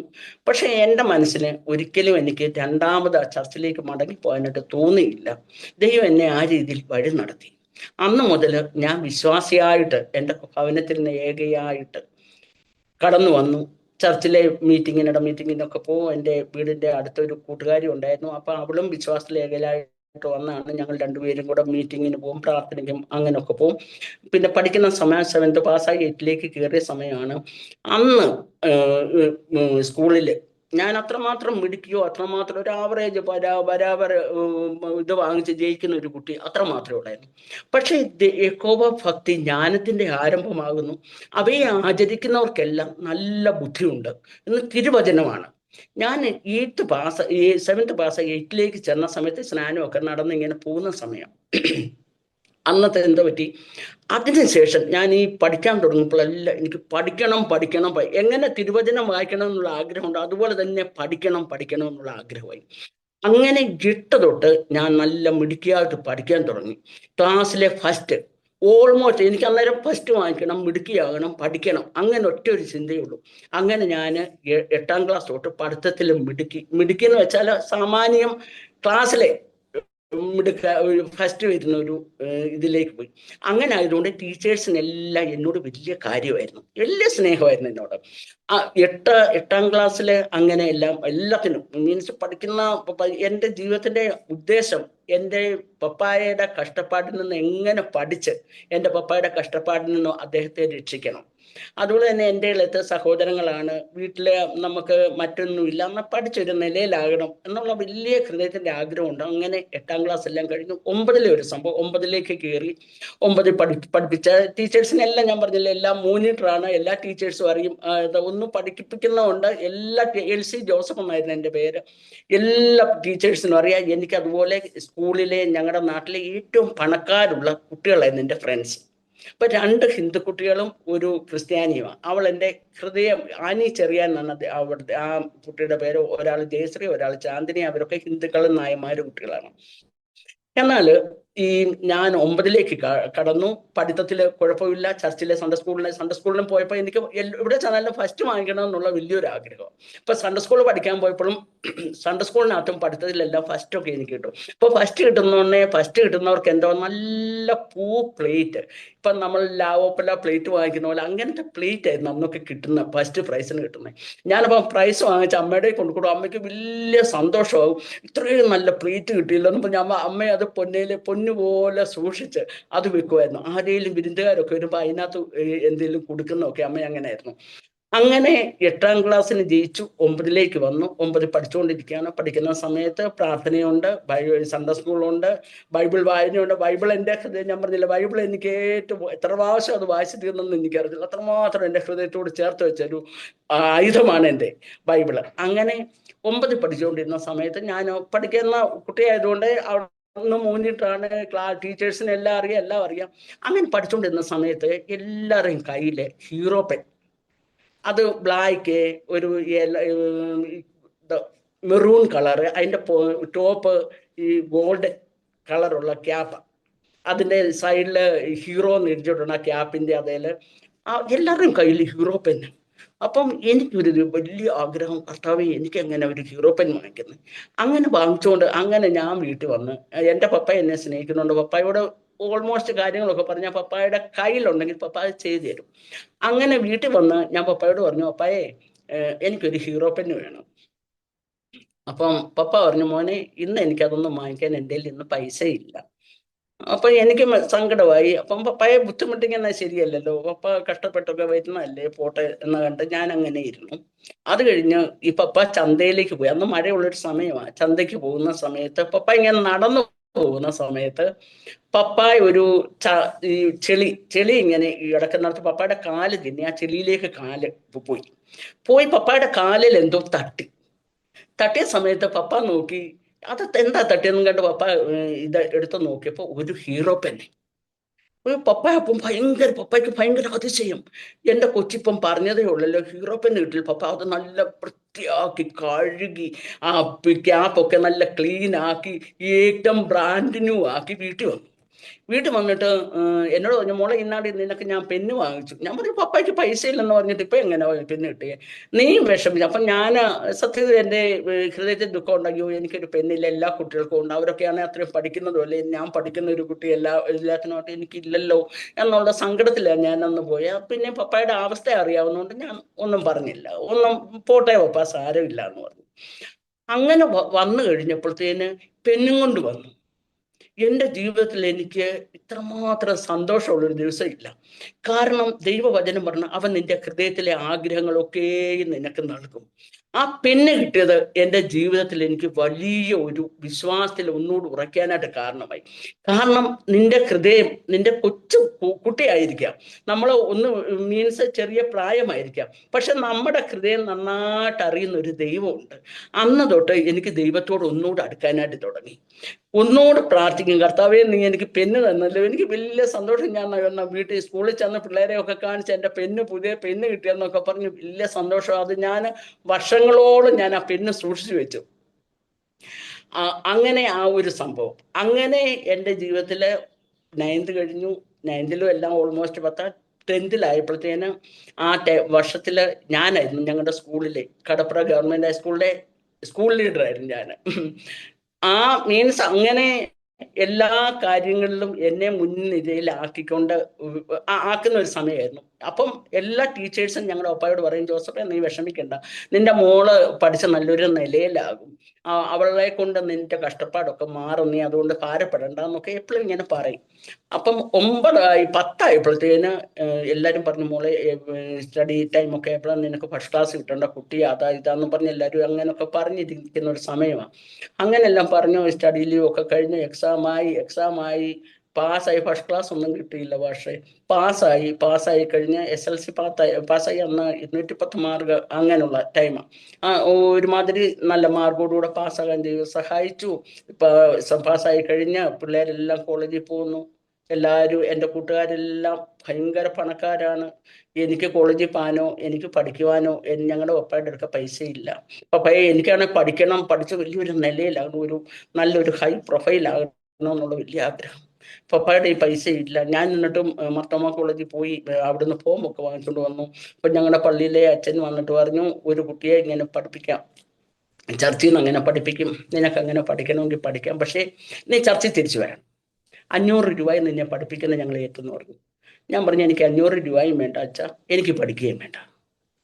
ഞാൻ പഠിക്കാനായിട്ട് പോയില്ല. ഞാൻ ഓർത്തു, എന്നെ വിളിച്ച, ഞാൻ കണ്ട ദൈവം, എൻ്റെ ചെറുപ്രായത്തിൽ ഞാൻ അന്വേഷിച്ച ദൈവം, എന്നെ തേടി എന്നെ സ്നേഹിക്കുന്ന ആ ദൈവം എനിക്ക് വിദ്യാഭ്യാസം തരുവാണെങ്കിൽ ഒക്കെ, അല്ലെങ്കിലും കുഴപ്പമില്ല. അങ്ങനെ ഒരു തീരുമാനമായിരുന്നു. എന്നെ മാത്തമാറ്റിക്സ് പഠിപ്പിച്ച ടീച്ചർ എന്നോട് എൻ്റെ വീട്ടിൽ അതിനെ വിട്ടിട്ട് പറഞ്ഞു, എൽസി ഞാൻ നിന്നെ പഠിപ്പിക്കാം. എൻ്റെ വീടിൻ്റെ അടുത്തുള്ള ഒരു ആൻറ്റി വന്നിട്ട് പറഞ്ഞു, എല്ലാ പൈസയും ഞാൻ തരാം, നിങ്ങൾക്ക് പൈസ ഉള്ള സമയത്ത് നിങ്ങൾ തിരിച്ചു തരണം. അപ്പം ഞാൻ ഓർത്ത്, മറ്റുള്ളവരുടെ ഔദാര്യം കൊണ്ട് എൻ്റെ പപ്പായെ കഷ്ടപ്പെടുന്ന ഒരു പിതാവിനെ മറ്റുള്ളവരുടെ ഔദാര്യം വാങ്ങിച്ചു നാളെ പിന്നെ ഒരു പക്ഷേ ഞാൻ ഒരു നല്ല സ്ഥലത്താകും, ഒരു പക്ഷേല് ഒരു ഉയർച്ച വരുന്നുണ്ടെങ്കിൽ അവരെല്ലാം പറയും ഞാൻ സഹായിച്ചുകൊണ്ട് അവൾ ഇന്ന നിലയിൽ, വേണ്ട അങ്ങനെ വേണ്ട. അങ്ങനെ ഞാൻ ടൈപ്പ് ഷോർട്ടാനും പഠിക്കാൻ പോയി. ടൈപ്പ് ഷോർട്ടാനും പഠിച്ചു. പക്ഷേ 10ാം ക്ലാസ് വരെയുള്ള കുട്ടികളെ, 6 തൊട്ട് 10 വരെയുള്ള കുട്ടികളെ ഞാൻ ട്യൂഷൻ പഠിപ്പിക്കുമായിരുന്നു. 10ാം ക്ലാസ്സിലെ മാത്തമാറ്റിക്സ് എനിക്ക് അന്നത്തെ, ഇപ്പൊ എനിക്ക് ഒന്നും അറിയത്തില്ല, അന്നത്തെ സമയത്ത് എന്ത് പ്രോബ്ലം എന്നോട് ചോദിച്ചാൽ ഞാൻ സോൾവ് ചെയ്യും. അപ്പം പിള്ളേർക്ക് എന്നെ കൊണ്ട് പഠിപ്പിക്കണം, ഈ LC ഞാനായിരിക്കണം ടീച്ചർ, അങ്ങനെ പറഞ്ഞ് ഒത്തിരി കുട്ടികൾ പഠിക്കാൻ വരും. അപ്പം 10, 20, 30 അങ്ങനെ പാവങ്ങളാണെങ്കിൽ നമ്മൾ അധികം പൈസ ഒന്നും വാങ്ങിക്കത്തില്ല, അതിൻ്റെ അനുസരിച്ചുള്ള രീതിയിൽ അവരെ പഠിപ്പിച്ച് അവരെ ഒരു നിലയിലാക്കണമെന്ന് കണ്ട് അങ്ങനെ ഞാൻ ട്യൂഷനൊക്കെ പഠിപ്പിച്ചു. പിന്നെ ടൈപ്പ് ഷോർട്ടാൻ പഠിച്ചു. അപ്പം ടൈപ്പ് ഷോർട്ടാൻ പഠിക്കുന്ന ഞാൻ ഇടയ്ക്കിടയ്ക്ക് സ്വപ്നം കാണും.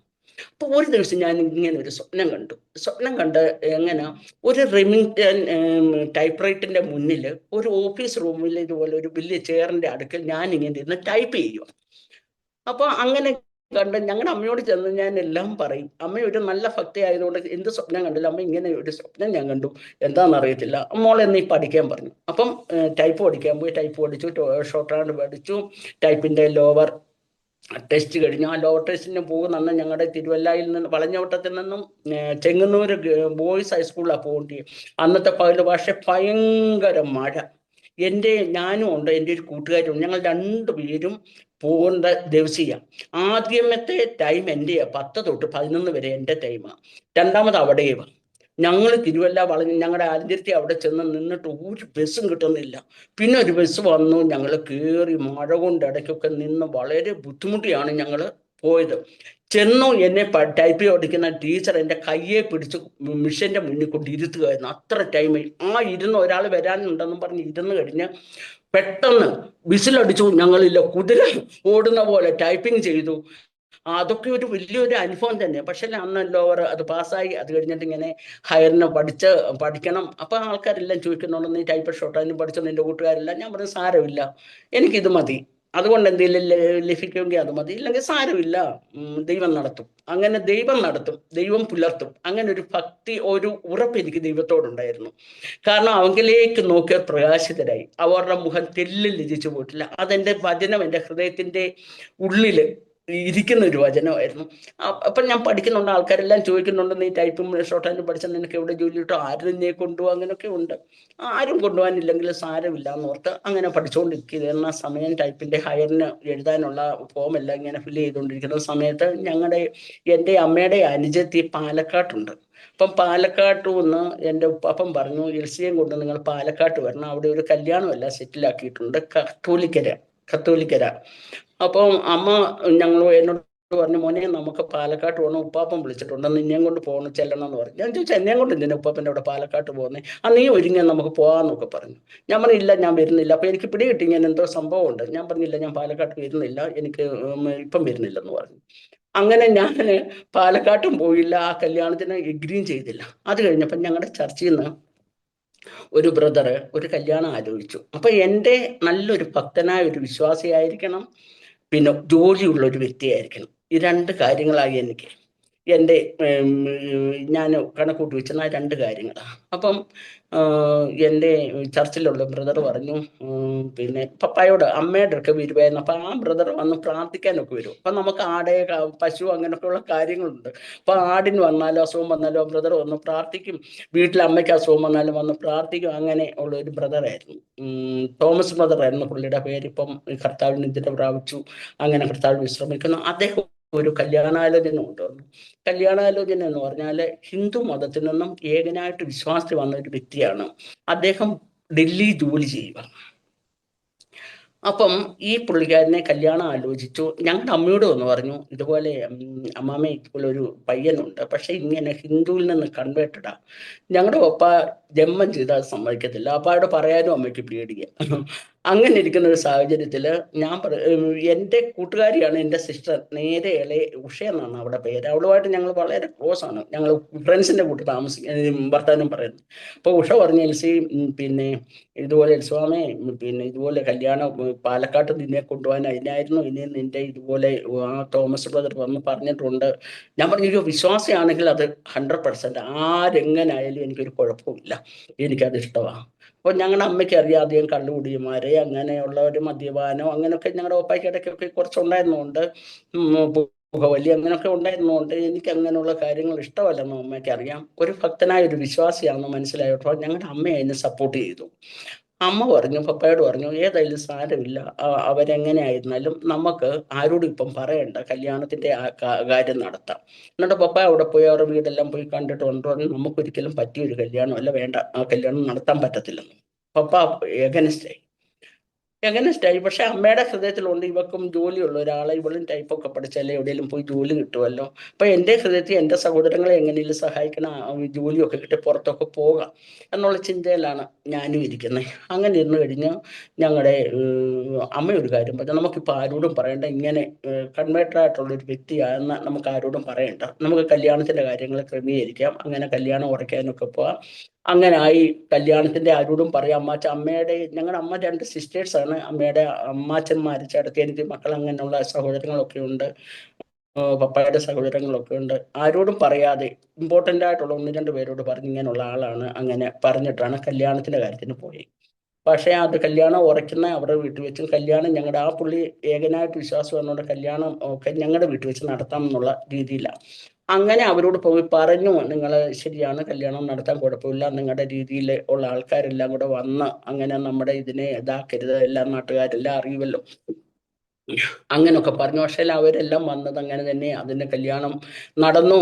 കല്യാണം നടക്കുന്ന സമയത്ത് നമ്മുടെ ചർച്ചിൽ ഇരുന്നത് ഇപ്പം കർത്താവിന് നിദ്ര പ്രാപിക്കുന്ന പാഷ MV വർഗീസ് പാഷാണ്. എന്നെ വളരെ സ്നേഹിക്കുന്ന ഒരു പാഷാണ്. അപ്പോൾ അങ്ങനെ കല്യാണം ഒക്കെ ഈ കല്യാണം തന്നെ നടന്നു. അങ്ങനെ ഞങ്ങൾ കല്യാണം എല്ലാം കഴിഞ്ഞു. അപ്പോൾ ഞാൻ പറഞ്ഞ സൺഡേ സ്കൂളിൽ ഞാൻ പഠിപ്പിക്കുന്നുണ്ടായിരുന്നു, പഠിച്ചു, 10 വരെ പഠിച്ചു. സൺഡേ സ്കൂളിൽ പഠിച്ചു കഴിഞ്ഞിട്ട് സൺഡേ സ്കൂളിൽ പഠിപ്പിക്കാനായിട്ട് പറഞ്ഞോട്ട് IPC ചർച്ച തന്നെ സൺഡേ സ്കൂളിൽ പഠിപ്പിക്കുന്നുണ്ട്. അങ്ങനെ പഠിപ്പിക്കുമ്പോൾ ഈ MV വർഗീസ് പാഷ കാര്യം പറഞ്ഞപ്പോൾ പുള്ളി അദ്ദേഹത്തിന്റെ ഇളയ മോളുണ്ട്, ജെസ്സി എന്ന് അവിടെ പേര്. അപ്പൊ കുട്ടികളെ എല്ലാം ഞാൻ ഓർക്കുന്നുണ്ട്, ജെസ്സിക്ക് അന്ന് ഫസ്റ്റ് കിട്ടുമായിരുന്നു, അപ്പൊ നല്ല മാർക്കൊക്കെ മിടുക്കിയായിരുന്നു പഠിക്കാൻ. അപ്പം ആ പാസ്റ്റർ അപ്പച്ചൻ എപ്പോഴും എന്നോട് പറയും, എൽസി സിസ്റ്റർ പോയി കഴിഞ്ഞാൽ ജെസ്സിക്ക് ഇത്രയും മാർക്ക് കിട്ടിയിട്ടില്ല. അപ്പൊ അപ്പച്ചൻ മരിച്ചപ്പോൾ ഞാനോർത്ത് ജെസ്സിയൊക്കെ ഇപ്പം വലിയ ഇവിടാന്ന് മീൻസ് അന്ന് മരിക്കുന്ന അത് ഞാൻ കണ്ടപ്പം ജെസ്സിയൊക്കെ ഒന്ന് കാണാൻ പറ്റി. അവരൊക്കെ കൊച്ചു പിള്ളേരായിരുന്നു. ഇന്നൊക്കെ അവര് വലിയ വലിയ വലിയ കുഞ്ഞുങ്ങളായി മാതാവ് മീൻസ് കുഞ്ഞുങ്ങളുടെ അമ്മയൊക്കെ അങ്ങനെ വസിക്കുന്നു. അങ്ങനെ എൻ്റെ വിവാഹം അങ്ങനെ 80 വിവാഹം കഴിഞ്ഞ് ഞങ്ങൾ സന്തോഷമായിട്ട് കല്യാണം എല്ലാം കഴിഞ്ഞു. വീട്ടുകാർക്കൊക്കെ എതിർപ്പുണ്ട്, നാട്ടുകാർക്കെല്ലാം എതിർപ്പുണ്ട്. എങ്കിലും ദൈവത്തിൻ്റെ ഹിതമായിരുന്നത് കൊണ്ട് ദൈവമായിട്ടത് നടത്തി. ഞങ്ങൾ അത് കഴിഞ്ഞ് ഒരാഴ്ച കഴിഞ്ഞ് പിന്നെ തിരിച്ച് ഡൽഹിയിലേക്ക് വന്നു. ആദ്യമായിട്ട് ഞാൻ ഡൽഹിയിലേക്ക് പോവുകയാണ്. ഡൽഹിയിൽ പോകുന്ന കല്യാണം കഴിഞ്ഞതിലല്ല, എങ്ങനെയും എൻ്റെ പിതാവിനെ സഹായിക്കണം. എൻ്റെ ഉള്ളിലെ ആഗ്രഹം അതാണ്, എൻ്റെ സഹോദരങ്ങളെയും സഹായിക്കണം. അപ്പം ഞാൻ അങ്ങനെ പോയി. അങ്ങനെ ഡൽഹിയിൽ പോയി ഞങ്ങൾ വളരെ സന്തോഷമായിട്ട്, അച്ചായൻ വളരെ കണ്ണീരോടെ പ്രാർത്ഥിക്കുന്ന ഒരു പ്രാർത്ഥനാ മനുഷ്യനായിരുന്നു. തൻ്റെ ജീവിതത്തിലെ വിശ്വാസത്തിലേക്ക് വന്നപ്പോഴത്തേന് ചെറുപ്പത്തിലേ അമ്മയില്ലാഞ്ഞ ഒരു സഹോദരനായിരുന്നു. അമ്മ മരിച്ചുപോയി. അച്ഛനാണ് അദ്ദേഹത്തെ വളർത്തിയതും പഠിപ്പിച്ചതും എല്ലാം. അന്നൊക്കെ അവർ പഠിക്കുന്ന സമയത്ത് ഫീസ് കൊടുത്ത് പഠിക്കണമായിരുന്നു. അങ്ങനെ പഠിച്ച ഒരാളാണ്. അങ്ങനെ പഠിച്ച് എല്ലാം കഴിഞ്ഞ് ഞങ്ങൾ ഡൽഹിയിലേക്ക് വന്നു. ഡൽഹി വന്ന് സുഖമായിട്ട് സന്തോഷമായിട്ടും ജീവിച്ച് അങ്ങനെ ഇരുന്ന സമയത്ത് ഭാഷയും ഡൽഹി വന്നു കഴിഞ്ഞ് ഞങ്ങളൊരു ജനുവരി മാസത്തിലാണ് ഡൽഹി വന്നേ. അപ്പൊ എനിക്ക് വലിയ സന്തോഷം. ഡൽഹി കൊച്ചുവാപ്പം പഠിക്കണം, എന്തെങ്കിലും ചെയ്യണം, മീൻസ് ആ പഠിത്തത്തിന്റെ ഒരു വേര് എൻ്റെ ഹൃദയത്തിൽ എപ്പോഴും ഉണ്ട്. അപ്പം പഠിക്കണം, എന്തെങ്കിലും ചെയ്യണം, വീടിനെ സഹായിക്കണം എന്നുള്ള ചിന്ത കൊണ്ട് ഞാൻ ഇരിക്കും, പ്രാർത്ഥിക്കും, കർത്താവേ നീ എനിക്ക് വഴി തുറന്നു തരണേ എന്ന് പറഞ്ഞ് പ്രാർത്ഥന. ഞങ്ങൾ അങ്ങനെ ഡൽഹി വന്നു കഴിഞ്ഞപ്പോൾ 3 മാസം, പക്ഷേ ഒരു ജനുവരി ഞങ്ങൾ ഡൽഹി വന്നു. ഫെബ്രുവരി മാർച്ച് ആയപ്പോഴത്തേന് അച്ഛൻ അന്ന് പെയിന്റ് കമ്പനി ജോലി ചെയ്യുന്ന ഒരു സൂപ്പർവൈസറായിട്ട് അന്ന് ജോലി ചെയ്തുകൊണ്ടിരുന്നത്. ജോലി ചെയ്യുന്നിടത്ത് പെയിന്റ് ഉണ്ടാക്കുക, ദീന പെയിന്റ്സ് എന്ന് പറഞ്ഞൊരു പെയിന്റ് ഉണ്ടാക്കുന്ന കമ്പനിയാണ്. പെയിന്റ് ഉണ്ടാക്കി വാരലിനകത്ത് അവർ പെയിന്റ് വാരൽ നിറച്ചുകൊണ്ടിരുന്നിട്ട് അത് മാറ്റി വെക്കാനായിട്ട് ആ ഹെൽപ്പേഴ്സ് പിള്ളേര് ഈ വാരൽ തിരിക്കുന്ന കണ്ടു. അപ്പോൾ അച്ഛൻ നോക്കിയപ്പോൾ അവർ തെറ്റായിട്ടാണ് തിരിക്കുന്നത്. അത് തിരിച്ച് താഴെ പട്ടിയിലേക്ക് പോകും. അങ്ങനെ പോകാണ്ട് കമ്പനിക്ക് തീ പിടിക്കും. അങ്ങനെ പുള്ളിക്കാരൻ ഓടിച്ചെന്ന് ആ വാരൽ ഇവർ തിരിച്ചു ഇങ്ങനെ പിടിച്ചപ്പോഴത്തേന് തീ പോലുള്ള പെയിന്റ് കൈ രണ്ടിലും കാല് രണ്ടിലും വീണു. 2 കൈയും 2 കാലും പൊള്ളി. പക്ഷേ ഞാൻ അവിടെ ചെന്നിട്ടും ടൈപ്പ് ഷോർട്ടാനും ഭാഷ അറിയത്തില്ല, ഹിന്ദി അറിയത്തില്ല. അങ്ങനെ അപ്പം അച്ഛൻ പറഞ്ഞു, നീ ഒരു കാര്യം ചെയ്യും, ഇവിടെ പോയി ടൈപ്പ് ഷോർട്ടാനും പ്രാക്ടീസ് ചെയ്തോന്നപ്പോൾ ഞാൻ അങ്ങനെ പോയേക്കോ പഠിക്കാനായിട്ട്. പോയിട്ട് വീട്ടിൽ വന്നപ്പോൾ ഞങ്ങളുടെ റൂമിനകത്തെല്ലാം ഭയങ്കര ആൾക്കൂട്ടം.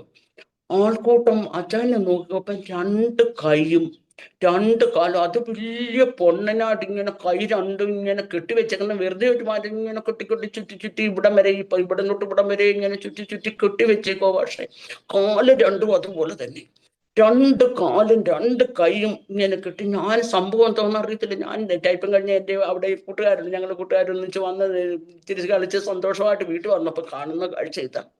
പക്ഷേ ജീവിതത്തിൽ ഏറ്റവും സങ്കടപ്പെട്ട നിമിഷങ്ങൾ, എന്ത് ചെയ്യണമെന്നറിയാതെ ഭാരപ്പെട്ട നിമിഷം. ആരും കൂട്ടിനില്ല, സഹായത്തിന് ഒരു വ്യക്തികളില്ല. ചെന്ന് 3 മാസം ആയതേ ഉള്ളൂ. ഭാഷ അറിയത്തില്ല. അച്ചായൻ്റെ കൂട്ടുകാരുണ്ട്. ഉണ്ടെങ്കിൽ നമ്മൾ ആയിട്ട് അത്രയുള്ള ഇതില്ല. ഞാൻ വളരെ സങ്കടപ്പെട്ടു. പക്ഷേ ഒത്തിരി കണ്ണീരൊഴുക്കി. കർത്താവെ, ഞാൻ ഒരു വിശ്വാസിയാണ്. ദൈവം എന്താണ് എന്നോട് ഇങ്ങനെ ചെയ്ത്? എനിക്കിവിടെ ആരാ ഉള്ളത്? ഒന്നാമത് വീട്ടുകാർക്ക് അത്രയും താല്പര്യമില്ലാതെ കല്യാണം നടത്തി. എൻ്റെ സങ്കടങ്ങൾ ഞാൻ ആരോടാണോ പറയുന്നത്? വളരെ സങ്കടപ്പെട്ടു, കരഞ്ഞു, ഒത്തിരിയും കരഞ്ഞു. അന്നൊക്കെ മൊബൈൽ ഫോൺ ഒന്നും ഇല്ലാത്ത സമയം. ലാൻഡ് ഫോണും അന്ന് എൻ്റെ വീട്ടിലെ ലാൻഡ് ഫോൺ ഒന്നുമില്ല. ഫോൺ ചെയ്യണമെങ്കിൽ നമുക്ക് അപ്പുറത്തെ വീട്ടിൽ പോയി ഇരുന്നിട്ട് ഫോൺ ചെയ്ത് അമ്മയെ വിളിപ്പിച്ചിട്ട് വേണം സംസാരിക്കാൻ. അപ്പൊ അമ്മയോട് ഞാൻ കാര്യങ്ങളൊക്കെ ഇങ്ങനെ പറയും. പപ്പായോടൊന്നും പറയത്തില്ല, സുഖമാണോ ദുഃഖമാണോ ഒന്നും പറയത്തില്ല. അമ്മയോട് അതും ദുഃഖകാര്യങ്ങളൊന്നും പറയത്തില്ല, ഒരു സങ്കടത്തിന്റെ കാര്യം പറയത്തില്ല. പക്ഷെ ഈ കാര്യം എനിക്ക് പറയാതിരിക്കാൻ പറ്റത്തില്ല.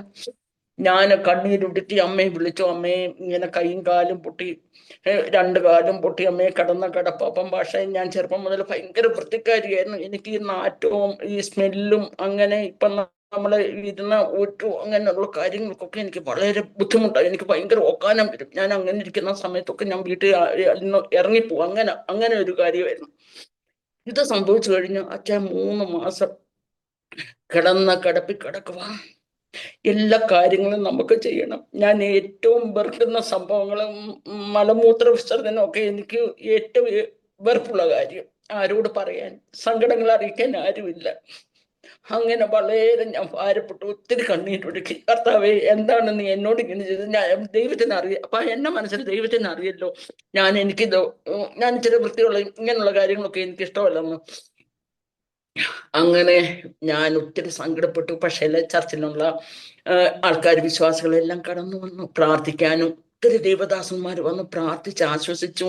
അപ്പം പറഞ്ഞു, ജനാർദ്ദൻ, അദ്ദേഹത്തിന്റെ പേര് ജനാർദ്ദൻ പദം, കല്യാണത്തിന് മുമ്പ് ഇങ്ങനെ സംഭവിക്കുമായിരുന്നു. അദ്ദേഹത്തിന് ആരുമില്ല. തന്റെ ഭവനത്തിൽ ഏകനായിട്ട് വിശ്വാസത്തിൽ ഇറങ്ങി തിരിച്ചൊരു വ്യക്തിയാണ്. ആരും ഊരുമില്ല. അപ്പം ദൈവം ഒന്നും തിന്മയ്ക്കായിട്ട് ചെയ്യത്തില്ല. എന്നെയും പറഞ്ഞ് ആശ്വസിപ്പിച്ച ദൈവം തിന്മയ്ക്കായിട്ട് ഒരു കാര്യങ്ങളും ചെയ്യത്തില്ല. ദൈവം ചെയ്യുന്ന എല്ലാം നന്മയ്ക്ക് നന്ദി വിശ്വസിക്കണം. പരീക്ഷ സഹിക്കുന്ന മനുഷ്യൻ ഭാഗ്യവാൻ, അവൻ കൊള്ളാവനായി തെളിഞ്ഞ ശേഷം എന്നുള്ള വാക്യങ്ങൾ പറഞ്ഞ് ആശ്വസിപ്പിച്ച പാസ്റ്റർമാരും ദൈവദാസന്മാരും ദൈവജനവും ഒക്കെ വന്ന് ആശ്വസിപ്പിക്കും. അങ്ങനെ പുള്ളിക്കാരന് വീട്ടിൽ റൂമിനകത്താണ്, നമ്മുടെ ഹിന്ദിക്കാരുടെ വീട്ടിനകത്ത് ഒരു റൂമിലാണ് ഞങ്ങൾ താമസിച്ചോണ്ടിരുന്നത്. അപ്പൊ ആ ഹിന്ദിക്കാരൻ വളരെ, എനിക്ക് ഭാഷ അറിയത്തില്ലല്ലോ, ഒന്നും വാങ്ങിക്കാനോ പോകാനോ ചെയ്യാനോ അങ്ങനെയൊന്നും അറിയത്തില്ല, അങ്ങനെയൊന്നും കഴിവില്ലാത്തൊരു സമയം. അങ്ങനെ ഇരുന്ന് കഴിഞ്ഞപ്പോഴത്തേന് ഈ ഹോസ്പിറ്റലുകാർ തന്നെ, അവർക്കറിയാം എൻ്റെ പുതിയ കല്യാണം കഴിഞ്ഞൊന്നും അവർക്ക് ഭാഷയൊന്നും അറിയത്തില്ലെന്ന് പറഞ്ഞിട്ട് ഈ അവരുടെ ഓഫീസിൽ നിന്ന് ഒരു പയ്യനെ വിട്ടു. സബ്ജിയൊക്കെ വാങ്ങിക്കാനും അച്ചായനെ എടുത്തു വെളിയിൽ കൊണ്ട് കിടത്താനും അങ്ങനെ ഹെൽപ്പിന് വേണ്ടി ഒരു പയ്യനെ വിട്ടു. പിന്നെ ഈ ഹോസ്പിറ്റലിൽ കൊണ്ടുപോകാനായിട്ട് അവർ കാറും ഡ്രൈവറും. അപ്പൊ ഈ പയ്യനും ഉണ്ട്, കാറും ഡ്രൈവറും ഉണ്ട്. അതും പോകുന്ന എങ്ങനെ, പക്ഷേ ഇത് ഒന്നട വിട്ട് കൈയും കാലിന്റെ ഡ്രസ്സിങ് മാറാനായിട്ട് സപ്തറജംഗിൽ പോകുന്നു. സപ്തറജംഗ് ഹോസ്പിറ്റലിലെ ബേണിംഗ് ഡിപ്പാർട്ട്മെന്റിലാണ് അത് പോകേണ്ടത്. എൻ്റെ ദൈവമേ, അവിടെ ചെന്ന് ഞാൻ കരയാത്ത ദിവസമില്ല. പക്ഷേ എനിക്ക് മാറ്റങ്ങളൊന്നും സഹിക്കാൻ പറ്റുന്നില്ല. ആൾക്കാർ കണ്ട് കണ്ണീരൊടുക്കുന്ന ആൾക്കാർ കരഞ്ഞു വിലവയ്ക്കുന്ന ഇതൊക്കെ കാണുമ്പോൾ നമ്മുടെ ഹൃദയം തകർന്ന അനുഭവമാണ്.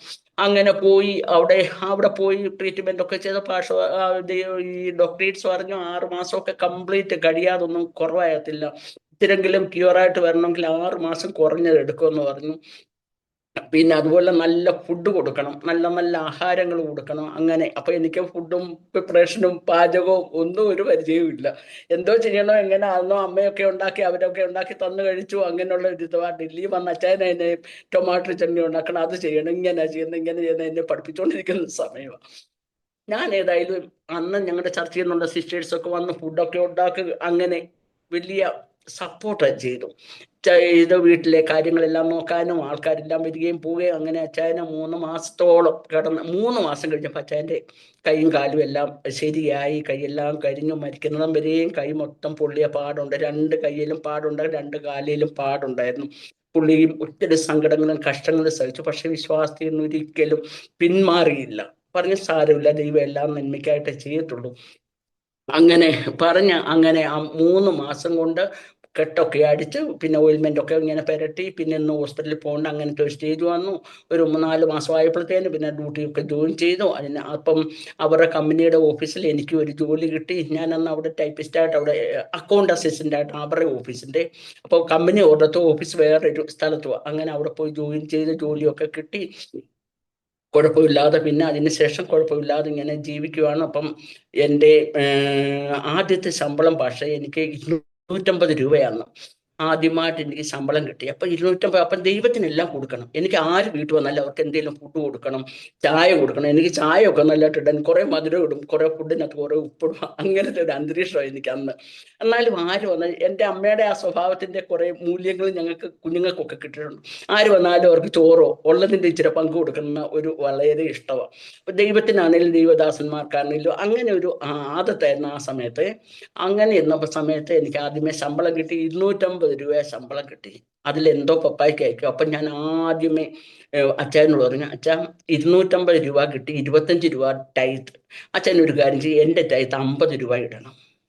ദൈവത്തിന് ആദ്യമേ സർവ്വമഹത്വവും ദൈവത്തിന് 50 രൂപ ആദ്യമായിട്ട് ടൈറ്റ് ഇടാൻ അച്ചായന് പറഞ്ഞു. അച്ചായൻ ആ 50 രൂപ പറഞ്ഞു, 25 മതിയല്ലോ. പിന്നെ ഞാൻ പറഞ്ഞില്ല, 50 രൂപ ഇടണം അച്ഛാന്ന് പറഞ്ഞു. അങ്ങനെ 50 രൂപ ആദ്യമായിട്ട് ടൈത്തൊക്കെ ഇട്ടു. പക്ഷേ ദൈവത്തിന് ഒന്ന് ആർക്കും ദൈവം കടക്കാരനല്ല. വളരെ അന്ന് 250 രൂപ ഞങ്ങൾ താമസിക്കുന്ന DDA ഫ്ലാറ്റ്, ഡൽഹി ഡെവലപ്മെന്റ് അതോറിറ്റിന്റെ 1 റൂം കിച്ചൺ സെറ്റിന് 250 രൂപ വാടക. അപ്പൊ 250 അച്ചായന്റെ കിട്ടുന്ന പൈസ കൊണ്ട് ചെലവും എൻ്റെ പൈസ കൊണ്ട് വാടകയും കൊടുത്ത് അങ്ങനെ ജീവിക്കാം എന്നുള്ള ചിന്തയല്ല. ഇപ്പൊ 50 രൂപ പോയാൽ പിന്നെ 200 രൂപയല്ലേ ഉള്ളൂ. എന്നാലും അച്ചായൻ അതിനെ സമ്മതിച്ചു. അങ്ങനെ ടൈറ്റിന്റെ കൂട്ടത്തിൽ എൻ്റെ 250 രൂപ ആയിട്ട് ടൈറ്റ് ഇട്ടു. പക്ഷേ ഒരു 3 മാസം 4 മാസം കഴിഞ്ഞപ്പം എനിക്ക് വേറൊരു കമ്പനിയിൽ എൻ്റെ ഒരു കൂട്ടുകാരി ഉണ്ടായിരുന്നു. അവൾ മുഖാന്തരം എനിക്ക് ടൈപ്പിസ്റ്റായിട്ട് അവിടെ തന്നെ ജോലി കിട്ടി. 475 രൂപ ആദ്യത്തെ. അപ്പം വലിയ സന്തോഷമായി. 475 രൂപ ശമ്പളം കിട്ടി. അപ്പം ദൈവത്തിന് നമ്മൾ 1 രൂപ കൊടുക്കുമ്പം ദൈവം നമ്മുടെ മനസ്സിനെ, നമ്മൾ മറ്റുള്ളവർക്ക് ചെയ്യുന്നതല്ല, ദൈവം നമ്മുടെ ഹൃദയങ്ങളെ അറിയുന്ന ഒരു ദൈവമുണ്ട്. ആ ദൈവം എനിക്ക് കടക്കാരനില്ല. പറഞ്ഞു, നീ നിന്റെ ഇല്ലായ്മയിൽ നിന്നില്ല 2 കാശ് വിട്ട വിധവയെ പോലെ 25 രൂപയ്ക്ക് ഒരു 50 രൂപ ഇട്ടെങ്കിൽ ഞാൻ നിനക്ക് 475 രൂപയ്ക്ക് ശമ്പളം തന്ന വേറെ ജോലിയാക്കി. അവിടെ ഞാൻ ജോലി ചെയ്തുകൊണ്ടിരിക്കുന്ന സമയത്ത് തന്നെ ഒരു ദിവസം എന്നോട് കോൺസിലുള്ള ഞങ്ങളുടെ അക്കൗണ്ടന്റ് ഏതോ എഴുതാൻ തന്നു എൻ്റെ അടുക്കൽ. അപ്പൊ ഞാനത് എഴുതി കൊടുത്തപ്പോൾ ഞങ്ങളുടെ ബോസ് എൻ്റെ ഹാൻഡ് റൈറ്റിംഗ് കണ്ടിട്ട് പറഞ്ഞു, അയ്യോ എൽസിക്കോ അക്കൗണ്ട്സ് മേലെയല്ലോ, उसका कितना अच्छा ഹാൻഡ് റൈറ്റിംഗ്. ഞാൻ പറഞ്ഞില്ലേ, ഞാൻ പഠിക്കുന്ന കുട്ടിയായിരുന്നുകൊണ്ട് എൻ്റെ ഹാൻഡ് റൈറ്റിംഗ് എൻ്റെ കാര്യങ്ങളൊക്കെ അങ്ങനെ നീറ്റ് ആൻഡ് ക്ലീൻലി ആയിരുന്നു. അങ്ങനെ പിന്നെ ഞങ്ങളുടെ ബോസ് പറഞ്ഞു, എൽസിക്ക് 250 രൂപ അല്ല, ഈ ഹാൻഡ് റൈറ്റിംഗ് നല്ല, ഇവിടെ അക്കൗണ്ട്സിലാക്കണം എന്ന്. അങ്ങനെ ഞാൻ അവിടുന്ന് അക്കൗണ്ട് അസിസ്റ്റൻ്റായിട്ട് എലൻഡ് എന്റർപ്രൈസസ് എന്ന് പറയുന്ന കമ്പനിയിൽ ഇന്ന് എലൻഡ് ഇലക്ട്രോണിക്സ് പ്രൈവറ്റ് ലിമിറ്റഡ് ആയിട്ട് അത് ഇന്നുണ്ട്, അക്കൗണ്ട് അസിസ്റ്റൻ്റായിട്ട് അവിടെ ജോലിക്ക്. അവിടെ എനിക്ക് ടൈപ്പിസ്റ്റായിട്ട് പോയതാ. 1 മാസം അങ്ങനെ കഴിഞ്ഞപ്പം എൻ്റെ ഹാൻഡ് റൈറ്റിംഗ് കണ്ടോണ്ട് അദ്ദേഹം എന്നെ അങ്ങോട്ട് മാറ്റി. അങ്ങനെ ആ ഓഫീസിൽ അക്കൗണ്ട് അസിസ്റ്റൻ്റായിട്ട് ജോലി ചെയ്ത് കുറേ നാൾ കഴിഞ്ഞും അവിടുത്തെ ഓരോ റെസ്പോൺസിബിലിറ്റീസും എനിക്ക് തരാൻ തുടങ്ങി. 100% ക്യാഷിൻ്റെ എല്ലാ ഉത്തരവാദിത്വവും എനിക്കായിരുന്നു. എല്ലാവർക്കും ശമ്പളം കൊടുക്കുക. അതായത് വർക്കേഴ്സ്, ഞങ്ങളുടെ കമ്പനി ഞങ്ങളുടെ ഓഫീസിന്റെ അടുത്ത ഗല്ലിയിലായിട്ട് ഞങ്ങളുടെ കമ്പനി ഓഫീസ് വേറൊരു സ്ഥലത്തും, വർക്കേഴ്സിന് ശമ്പളം കൊടുക്കുക, പൈസയുടെ ക്യാഷ് വൗച്ചേഴ്സ് എല്ലാം സമാലിക്കുക, എല്ലാ കാര്യങ്ങളും നോക്കുക. അങ്ങനെ എനിക്ക് ഇച്ചിരി പ്രൊമോഷൻ ചെയ്ത് ക്യാഷിന്റെ എല്ലാം ചെയ്തു. അങ്ങനെ ഇരുന്ന സമയത്ത് ക്യാഷിന്റെ लाखों रुपया लेके आने कितने कैश चाहिए, वो എത്ര വേണോ അതൊന്നും പിന്നെ അവരൊന്നും പറയത്തില്ല. നമ്മൾ തന്നെ അതിന് ഇത്ര കണക്ക് കൂട്ടി എത്ര പൈസയൊക്കെ വിഡ്രോ ചെയ്യണം. സാറിനെ കൊണ്ട്, ഞങ്ങളുടെ മാലിക്കാണ്, ഒരു ബില്ലാണി സാറിന് പറഞ്ഞ് അദ്ദേഹത്തെ കൊണ്ട് സൈൻ ചെയ്യിക്കണം. അദ്ദേഹത്തിന് എന്നെ 100% വിശ്വാസമാണ്. അങ്ങനെ ഇരുന്ന സമയത്ത് ഒരു ദിവസം എന്നോട് പറഞ്ഞു, ഇന്ന് നീ പോകുന്നതിന് മുമ്പേ എന്നോടൊന്ന് സംസാരിച്ചിട്ട് വേണം പോയി. അപ്പം എൻ്റെ കൂടെ വേറെ പിള്ളേര് 3-4 കുട്ടികൾ, അക്കൗണ്ട് അസിസ്റ്റന്റ് അങ്ങനെയുള്ള ആൾക്കാരുണ്ട്. അപ്പം ഞാൻ അവരോട് പറഞ്ഞു, എന്താ സാർ അങ്ങനെ പറഞ്ഞു എന്നോട് സംസാരിക്കണമെന്ന്. അപ്പം കുച്ച് കാം ഹോഗ മാഡം, കുച്ച് കാം ഹോഗ എന്ന് പറഞ്ഞ് എന്തെങ്കിലും പണി കാണുമെന്നും പറഞ്ഞ് അദ്ദേഹം അങ്ങനെ പറഞ്ഞു. അപ്പം 5:30-5:45 ആയപ്പോഴത്തേനും ഞാൻ പറഞ്ഞു, സാറേ എൻ്റെ ജോലി കഴിഞ്ഞു, ഞാൻ പോട്ടോ. വെയിറ്റ് ചെയ്യാൻ പറഞ്ഞു. അപ്പം ഞാൻ ഇരുന്ന എൻ്റെ വലിയൊരു ഫ്രണ്ട് ഡെസ്കിൽ വലിയൊരു മേശയും അക്കൗണ്ടന്റ് സീറ്റാണ്. അവിടെ ക്യാഷ് ബോക്സും മേളിലെല്ലാം സെൽഫും പൈസ വെക്കുന്ന ചെക്ക് വെക്കുന്ന അങ്ങനെയുള്ള ഒരിതാ. അങ്ങനെ ഇരുന്ന സമയത്ത് എന്നോട് പറഞ്ഞു, മേരക്കോ എനിക്ക് എല്ലാ വൗച്ചേഴ്സും എന്നെ കാണിയിട്ട് നീ ഇന്ന് എന്തൊക്കെ ചെയ്തു അത് കാണിക്കാൻ പറഞ്ഞു. ഞാൻ എല്ലാ വൗച്ചേഴ്സും എടുത്തു കൊടുത്തു, എല്ലാ ക്യാഷിൻ്റെ കൗണ്ട് ചെയ്തു. അപ്പം ഡെയിലി ക്യാഷ് കൗണ്ട് ചെയ്ത് ലോക്ക് ചെയ്തിട്ട് ഒരു ഇതുണ്ടാക്കി, ക്യാഷ് വൗച്ചർ ഉണ്ടാക്കി, ഇത് ഡീറ്റെയിൽസ് എല്ലാം എഴുതി ഒരു ഫയലിനകത്ത് ഫയൽ ചെയ്തിട്ട് വേണം പോകാൻ. അപ്പം ഞാൻ എന്നും ഉണ്ടാക്കുന്ന പോലെ അന്നും ഉണ്ടാക്കി. അത് ചെയ്തു. ചെയ്തു. അപ്പൊ സാർ വന്ന് നോക്കി, ഇതെല്ലാം നോക്കി, ഇതെന്തോ ഇത് ഇന്നാർക്ക് കൺവീൻസ് കൊടുത്ത് അവർക്ക് മെറ്റീരിയലും കൊണ്ടുപോയി അവർക്ക് ഡെലിവറിക്ക് കൊടുത്ത പൈസ ഇത്ര ഇത്ര എന്ന് പറഞ്ഞ് അങ്ങനെ കൊടുത്ത് സാറിന് അത് കാണിച്ചു. ഇതെല്ലാം നോക്കിയപ്പോൾ അതിനകത്ത് ഒരു മിസ്റ്റേക്ക് എന്ന് വെച്ചാൽ നമ്മൾ ഏതാഫേ തെറ്റുകളോ അല്ലെങ്കിൽ അങ്ങോട്ട് തിരിമറിയോ എന്തെങ്കിലും ഉണ്ടോ എന്ന് നോക്കുക. അത് പക്ഷേ അങ്ങനെ ഇത്രയും പൈസ എടുക്കുന്നതല്ലേ. അങ്ങനെ പക്ഷേ ഞാൻ ആ കമ്പനിയിൽ വളരെ ജോലി ചെയ്തു. അനേക ആൾക്കാർ സാധുക്കളായിട്ടുള്ളവർ ഞങ്ങളുടെ വീട്ടിൽ ചർച്ചിൽ വരുന്നവർക്ക് ജോലി വാങ്ങിച്ചു കൊടുക്കുന്നത് ഞാനായിരുന്നു. ആ ഓഫീസിലെ കമ്പനി എലൻ്റെ ട്രാൻസ്ഫോർമർ സ്റ്റെബിലൈസർ അങ്ങനെ ഉണ്ടാക്കുന്ന ഒരു കമ്പനി. അപ്പോൾ ആൾക്കാർ ഇലക്ട്രോണിക് IT പഠിച്ചവർ അവിടെ വന്ന് അവർക്ക് ജോലി, ആരെങ്കിലും വന്നാൽ ഉടനെ ജോലി. അപ്പം എനിക്ക് അവിടെ ഞാൻ പറഞ്ഞാൽ ഞങ്ങളുടെ ബോസ് കേൾക്കും. അങ്ങനെ ഒരു സാഹചര്യത്തിൽ നേർക്ക് ജോലി വാങ്ങിച്ചു കൊടുക്കാനും സഹായം ചെയ്യാനും ഒക്കെ ദൈവം എന്നെ സഹായിച്ചിട്ടുണ്ട്. അങ്ങനെ ഇരുന്ന സമയത്ത് ഞങ്ങളിങ്ങനെ പോവാണ്. അച്ചായൻ്റെ വീട്ടിൽ നിന്നും അച്ചായൻ്റെ സ്വത്ത്, അച്ചായൻ്റെ വീട്, വസ്തുക്കള് അച്ചായൻ്റെ പെങ്ങൾക്ക് എഴുതി കൊടുത്തിട്ട് പെങ്ങളെ കെട്ടിച്ചവിടാക്കി. അങ്ങനെയാണ് അച്ചായൻ എല്ലാം വിട്ടെറിഞ്ഞിട്ടാണ് വിശ്വാസം വന്നത്. സ്വത്തെന്ന് പറയുന്ന ഒന്നുമില്ല, കിട്ടുന്ന പൈസ കൊണ്ട് ഞങ്ങൾ ജീവിക്കുന്നു. ചർച്ച കാര്യങ്ങൾ എല്ലാ കാര്യത്തിനും പോവുകയും എല്ലാ പ്രാർത്ഥനയ്ക്ക് പോവുകയും ദൈവം തരുന്ന ആലോചന അനുസരിച്ച് പ്രാർത്ഥിക്കും. എൻ്റെ ഹസ്ബൻഡ് നല്ലൊരു ഭക്തനായിരുന്നുകൊണ്ട് ഞങ്ങൾ എല്ലാ മീറ്റിങ്ങിനും പോകും. പക്ഷേ ആര് രോഗിയായിട്ട് കിടന്നാലും അവിടെ പോകും, അവർക്ക് വേണ്ടി പ്രാർത്ഥിക്കും. ആർക്കെന്ത് സഹായം ചെയ്യാൻ പറ്റുമോ നമ്മുടെ കഴിവിനനുസരിച്ച് ചെയ്യും. അതുകൊണ്ട് സഭയിലും എല്ലാവർക്കും നമ്മളോട് വലിയ സ്നേഹവും കാര്യങ്ങളും അങ്ങനെ ഒരു രീതിയിലായിരുന്നു നമ്മൾ പോയിക്കൊണ്ടിരുന്നത്. അങ്ങനെ ഞങ്ങൾ ജോലി ചെയ്തു. ഞാൻ പറഞ്ഞ ജോലിക്ക് പുതിയ ജോലിയൊക്കെ കിട്ടി. അങ്ങനെ കഴിഞ്ഞപ്പോൾ എൻ്റെ അനുജത്തിയുണ്ട് ഉഷ, അവളെ ഞാൻ വിളിച്ച് ഡൽഹിക്ക് കൊണ്ടുവന്നു എൻ്റെ കൂടെ താമസിക്കുക. അവൾ മത്തോമായുടെ 100% സ്പിരിറ്റുകാരി ഒരു കുട്ടിയായിരുന്നു. ഒരിക്കലും പെന്തക്കോസ്ത് ഞങ്ങളുടെ അച്ചായന് ഭയങ്കര വാദപ്രതിവാദം നടത്തും. ബൈബിൾ എടുത്തുകൊണ്ട് അവർ ചേട്ടനും അനിയത്തിയായിട്ട് സംസാരിക്കാൻ തുടങ്ങും. വിശ്വാസം ഇതാ, സ്നാനം ഇതാ, മൊത്തം എല്ലാം അങ്ങനെ വിശ്വാസത്തെ പറ്റി അദ്ദേഹം പറഞ്ഞ് മനസ്സിലാക്കും. പക്ഷെ അവൾ ഒരിക്കലും ഞങ്ങളുടെ കൂടെ ചർച്ച വരും, പക്ഷെ സ്നാനപ്പെടാനോ മറ്റു കാര്യത്തിനോ അവൾ രക്ഷിക്കപ്പെട്ടതാണ് ഒന്നും അവൾ തയ്യാറില്ലായിരുന്നു. അങ്ങനെ ഇരുന്ന സമയത്ത് പക്ഷേ എൻ്റെ ഒരു മാവിയുടെ മോനുണ്ട്, കുഞ്ഞുമോൻ ചായ എന്നാണ് ഞങ്ങൾ വിളിക്കുന്നത്. അദ്ദേഹം പട്ടാളത്തിലായിരുന്നു. അപ്പൊ എൻ്റെ മാവിയാണ്, ഞങ്ങളുടെ വീടിൻ്റെ അടുത്താണ് അവരുടെ വീട്, പട്ടാളത്തില്ല. പുള്ളിക്കാരന് പട്ടാളത്തിന്റെ എന്തോ ആവശ്യത്തിന് വേണ്ടി ഡൽഹി വന്നപ്പോൾ അവിടെ താമസിക്കാതെ, ഡൽഹിക്കാനില്ല താമസിക്കാൻ ഉണ്ടായിരുന്നു. അപ്പൊ ഞാൻ അവിടെ ഉണ്ടല്ലോ എന്ന് കണ്ട് എൻ്റെ അടുക്ക വന്ന്, ഞങ്ങളുടെ അടുക്ക വന്ന് താമസിച്ച്. അപ്പം അദ്ദേഹം ഇച്ചിരി കുടിക്കുകയും വലിക്കുകയും ഒക്കെ ചെയ്യുന്ന ഒരാളെ, പട്ടാളക്കാരൻ. അങ്ങനെ ഇരുന്ന സമയത്ത് ഞങ്ങൾ 15 ദിവസത്തേക്ക് വന്ന ആള് അവിടെ 1 മാസമായി. പിന്നെ 1 മാസം കഴിഞ്ഞ പിന്നെ 1 മാസം, അങ്ങനെ 3 മാസവും കണ്ട് ഞങ്ങളുടെ കൂട്ടത്തിൽ അവിടെ താമസിച്ചു. അങ്ങനെ ഇരുന്ന സമയത്ത് ഞങ്ങളെല്ലാം പ്രാർത്ഥനയ്ക്ക് പോകും. ആരാധനയ്ക്ക് പോകുമ്പം അച്ഛനെ വിളിക്കും, കുഞ്ഞോൻചായ വരുന്നുണ്ടോ, ആരാധനയ്ക്ക് വരുന്നുണ്ടോ. പുള്ളി ആദ്യം 1-2 ആഴ്ച ഒന്നും വന്നില്ല. മീറ്റിങ്ങിനൊക്കെ വരാൻ ഒരു ഇഷ്ടമില്ലായിരുന്നു അത്രയും.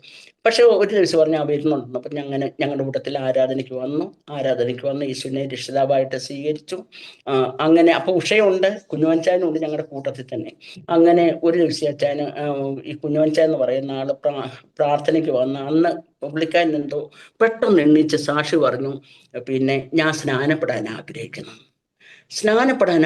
എന്ന് പറഞ്ഞപ്പോൾ കുഞ്ഞോൻചാൻ എണ്ണിച്ച് സാക്ഷി പറഞ്ഞു. അയ്യോ, കുഞ്ഞോൻചാൻ സാക്ഷി പറഞ്ഞു സ്നാനപ്പെടണം. അപ്പൊ ഞാനോ എന്ന് പറഞ്ഞ് എൻ്റെ അനുജത്തി പെട്ടെന്ന് എണ്ണിച്ച് ഞാനും സ്നാനപ്പെടണം എന്ന് പറഞ്ഞു.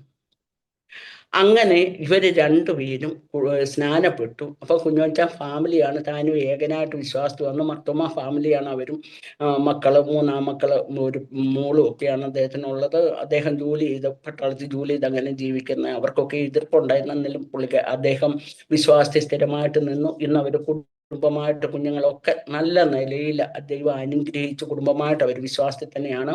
എൻ്റെ അനുജത്തി അങ്ങനെ സ്നാനപ്പെട്ടു. പക്ഷെ അവിടെ സ്നാനപ്പെട്ട് കഴിഞ്ഞാൽ ഞങ്ങളുടെ കൂടെ തന്നെ താമസിച്ചു. പക്ഷെ അവിടെ കല്യാണം ഒരു വിശ്വാസിയുടെ കൂടെ അല്ല നടത്തിയത്. ഞാൻ പറഞ്ഞു, ഞങ്ങളുടെ കുടുംബത്തിൽ ആരും വിശ്വാസം ഇല്ലാത്തതുകൊണ്ട് അവിടെ കല്യാണം അവൾക്ക് അത്രയും ഉറച്ചു നിൽക്കാൻ എന്നെ പോലെ അത്രയും വിശ്വാസം അല്ലെങ്കിൽ അവളെ ഒരു യാക്കോവ സമുദായത്തിലാണ് കല്യാണം കഴിച്ചത്. പിന്നെ കല്യാണത്തിന് ശേഷം അവളും ഡൽഹി വന്നു. വളരെ അവിടെ ജീവിതത്തിൽ ത്യാഗങ്ങളുണ്ടായി. പക്ഷേ ദൈവം അവരെ സന്ദർശിച്ചു. അവർ പിന്നെയും വിശ്വാസത്തിൽ വന്നു. ഹസ്ബൻഡും വൈഫും അവരുടെ കുടുംബമായിട്ട് വിശ്വാസത്തിലാണ്, അവരുടെ കുഞ്ഞുങ്ങളും വിശ്വാസത്തിലാണ്. അവൾക്കും 2 മക്കളാണ്. അവിടെ മരുമോൻ എന്ന ബോംബെയിൽ ഒരു പാഷാണ്, അറിയപ്പെടുന്ന ഒരു പാഷാണ്, ചർച്ച കൊണ്ട്. പിന്നെ അവിടെ മോനാണേലും ഒരു പിന്നെ ദേവദാസിന്റെ മകളെയാണ് കല്യാണം കഴിച്ചത്. അതും ഗുജറാത്തിൽ നിന്നുള്ള ദേവദാസിന്റെ മകളെയാണ് കല്യാണം കഴിച്ചിരിക്കുന്നത്. അങ്ങനെ അവർ കുടുംബമായിട്ട് സന്തോഷമായിട്ടിരിക്കുന്നു. ഞാൻ വന്നു, എൻ്റെ അനിയത്തിമാരെ എല്ലാം കൊണ്ടുവന്നു. എൻ്റെ ഏറ്റവും ഇളയത് ആങ്ങളെയായിരുന്നു, അവനെ ഡൽഹി കൊണ്ടുവന്ന് കഴിഞ്ഞപ്പോൾ ഞാൻ ജോലി കിട്ടി. എൻ്റെ 250 425 500 രൂപയ്ക്ക് പപ്പായ്ക്ക് എന്തോ 10 100 കൊടുത്താൽ 200 കൊടുക്കാത്താലും പപ്പായ്ക്കൊന്നും തികച്ച പപ്പായുടെ ആവശ്യങ്ങളൊക്കെ അതും പ്രായമായി വരുമല്ലേ, എങ്ങനെയാണ് ഇവനെ സഹായിക്കുന്നത്? കർത്താവേ, നീ അവനൊരു വഴി തുറക്കണം, അല്ലെ എനിക്ക് വേണ്ടി ഒരു വഴി നീ തുറക്കണേ എന്ന് പറഞ്ഞ് ദൈവത്തോട് മുട്ടിപ്പാട്ട് പ്രാർത്ഥിക്കും. അത് സന്മനസ്സോടെ ദൈവത്തോട് പ്രാർത്ഥിക്കും. കർത്താവേ, എൻ്റെ കുടുംബത്തെ നീ രക്ഷിക്കണം. നേരത്തെ വിശ്വാസത്തിൽ വരുന്ന സമയത്തെ ഉണ്ട് ദൈവാലോചന, നീ മൂലം നിന്റെ കുടുംബത്തെ ഞാൻ അനുഗ്രഹിക്കും, ദൈവം അത്ഭുതങ്ങളെ പ്രവർത്തിക്കുമെന്ന് എനിക്ക് അമ്മയുടെ സൗഖ്യവും പിന്നെ എൻ്റെ പേനായുടെ കാര്യവും അങ്ങനെ അതും അങ്ങനെ ചെറിയ ചെറിയ കാര്യങ്ങൾ. പിന്നെ ദൈവം എന്നോട് സ്വപ്നം, അതെനിക്ക് ദർശനമാണോ അതോ ഇപ്പോഴും അങ്ങനെ ഉണ്ട്, അങ്ങനെ കാണിക്കും. അങ്ങനെയൊക്കെ ആയി ഇവൻ ഇങ്ങനെ ഡൽഹി വന്നു. അവനൊരു കമ്പനി, അച്ഛൻ്റെ കമ്പനിയുടെ വേറെ ഡിപ്പാർട്ട്മെൻറ്റിൽ ജോലിയൊക്കെ കിട്ടി. വേറൊരു സ്ഥലത്തായിട്ട് മെറൂളി എന്ന് പറയുന്ന സ്ഥലത്ത് അവന് ജോലിയൊക്കെ കിട്ടി. അവൻ അവിടെ ജോലി ചെയ്തുകൊണ്ടിരിക്കുന്ന സമയത്ത് അവൻ്റെ ഒരു കൂട്ടുകാരൻ ആസാമിലുണ്ടായിരുന്നു. അപ്പൊ അവനെ വിളിച്ചു പറഞ്ഞു, ഇവിടെ പട്ടാളത്തിലേക്ക് ആളെടുപ്പുണ്ട്, ഷാജി എന്നാണ് ആങ്ങളുടെ പേര്, ഷാജി നീ വരുന്നുണ്ടോ എന്ന് ചോദിച്ചു. അപ്പം എന്നോട് പറഞ്ഞു, ഇസ്മാമി അങ്ങനെ വിളിക്കുന്നുണ്ട്, എന്താ ചെയ്യുക? അപ്പം പൈസ വേണം, പോകാനും വരാനും ഒക്കെ. പൈസ എന്ന് വെച്ചാൽ ഈ കിട്ടുന്ന തുച്ഛമായ വരുമാനമല്ലേ ഉള്ളൂ. ഞാൻ പറഞ്ഞു, മോനെ നീ വിഷമിക്കണ്ട, നിന്നെക്കുള്ള പൈസ വണ്ടിക്കൂലിക്കുള്ള ഞാൻ തരാം, നീ പോകാൻ പറഞ്ഞു. അങ്ങനെ പക്ഷേ കുറച്ച് വണ്ടിക്കൂലിക്കുള്ള പൈസ അവനെ ഏൽപ്പിച്ച് അവൻ അങ്ങനെ ആസാമിൽ പോയി. അപ്പൊ എന്നും നമുക്ക് തിരക്ക്, അന്നൊക്കെ ഫോണും മൊബൈലും ഒന്നും ഇല്ല, എടുത്തു വരണം, അങ്ങോട്ടും ഇങ്ങോട്ടും വിവരങ്ങളൊക്കെ അറിയും. പിന്നെ അല്ലെ ബൂത്തിൽ പോയി വിളിച്ചു അങ്ങനെയൊക്കെയാ സംസാരിക്കും. ഞങ്ങളുടെ ഓഫീസിലായിരുന്നുകൊണ്ട് ഓഫീസിലേക്ക് ഫോൺ വിളിച്ച് അങ്ങനെ. പക്ഷേ ഇവനെ കൊണ്ടുപോയി ഇവരെ ഇന്റർവ്യൂ ഒക്കെ നടക്കുന്ന സമയത്ത് ഇവന് എല്ലാത്തിലും പാസ്സായി. ഇവനെ കൊണ്ടുപോയ ആൾക്ക് കിട്ടിയില്ല. അപ്പം ദൈവം എത്ര വിശ്വസ്തനാ, ദൈവത്തെ വിളിക്കുന്നവരെ ദൈവം കൈവിടത്തില്ലെന്നുള്ള എൻ്റെ ജീവിതത്തിന്റെ അനുഭവം. പക്ഷേ അങ്ങനെ എൻ്റെ ബ്രദറിന് ആ പട്ടാളത്തിൽ അവനെ സെലക്ടനായി, അവൻ അവിടെ ജോലിയായി. ആ നന്മ മൂലം ഞങ്ങളുടെ ഭവനം അനുഗ്രഹിക്കപ്പെട്ടു. ഞങ്ങളുടെ സഹോദരിമാരെ എല്ലാം വിവാഹിതരാക്കി വിട്ടു. പിന്നെ വീട് എൻ്റെ മദർ പറഞ്ഞില്ല, നല്ല ഭക്തിയുള്ളൊരു മദറായിരുന്നു. 2003 അമ്മ ലോകത്തിൽ നിന്നും മാറ്റപ്പെട്ടു. പപ്പ പിന്നെയും ഉണ്ടായിരുന്നു. പപ്പ വലിയ ആങ്ങളെ വീടൊക്കെ വെച്ച്, വലിയ 2 നില കെട്ടിടങ്ങളൊക്കെ വെച്ച് വളരെ മനോഹരമായിട്ട്, ഒന്നിനും ഒരു മീൻസ് ഞങ്ങൾ പ്രാർത്ഥിക്കുന്ന എങ്ങനെ അത്താഴം കിട്ടാനായിട്ട് പ്രാർത്ഥിച്ചുകൊണ്ടിരുന്നത്. ഞങ്ങൾക്ക് വീട്ടിലെ ഇഷ്ടം പോലെ ഫുഡ് മീൻസ് എല്ലാം സഫിഷ്യൻറ്റുമായിട്ട് ആ ഭവനത്തെ ദൈവം അനുഗ്രഹിച്ചു. പക്ഷേ പപ്പ താമസിച്ചത് വലിയ നല്ല മനോഹരമായ ഒരു വീട്, വളഞ്ഞോട്ടത്ത് ഞങ്ങളുടെ വീടാണ്, എൻ്റെ ബ്രദറിന്റെ വീട്. മനോഹരമായ വീട്ടിൽ കടന്ന് 2015 പപ്പ ഈ ലോകത്തിൽ നിന്ന് മാറ്റപ്പെട്ടു. ഭക്തിയുണ്ട്, ഞാൻ പറഞ്ഞില്ല, മർത്തോമായിൽ തന്നെ ആ വിശ്വാസത്തിലേക്ക് വരാൻ അവർക്കൊന്നും പറ്റിയില്ല എന്നുള്ളത് ഒരു സത്യം തന്നെയാണ്. എൻ്റെ ഈ അനിയത്തിയാണ് കുടുംബമായിട്ട് വിശ്വാസത്തിൽ വന്നിട്ടുള്ളത്.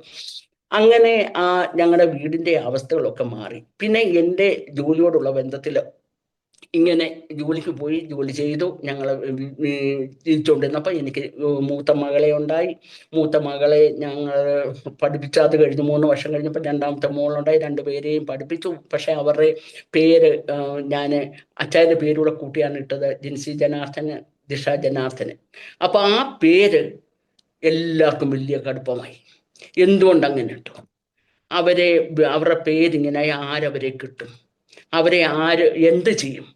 എല്ലാവർക്കും, ഞങ്ങളുടെ കുടുംബത്തിൽ എൻ്റെ സഹോദരങ്ങൾക്കൊക്കെ എന്നോട് കാര്യവും സ്നേഹവും, എൻ്റെ പിതാവിനും മാതാവിനും ഞങ്ങളുടെ ഭവനത്തിലെല്ലാം പരസ്പര സ്നേഹമുള്ളവരായിരുന്നു, അങ്ങനെ കുഴപ്പമില്ല.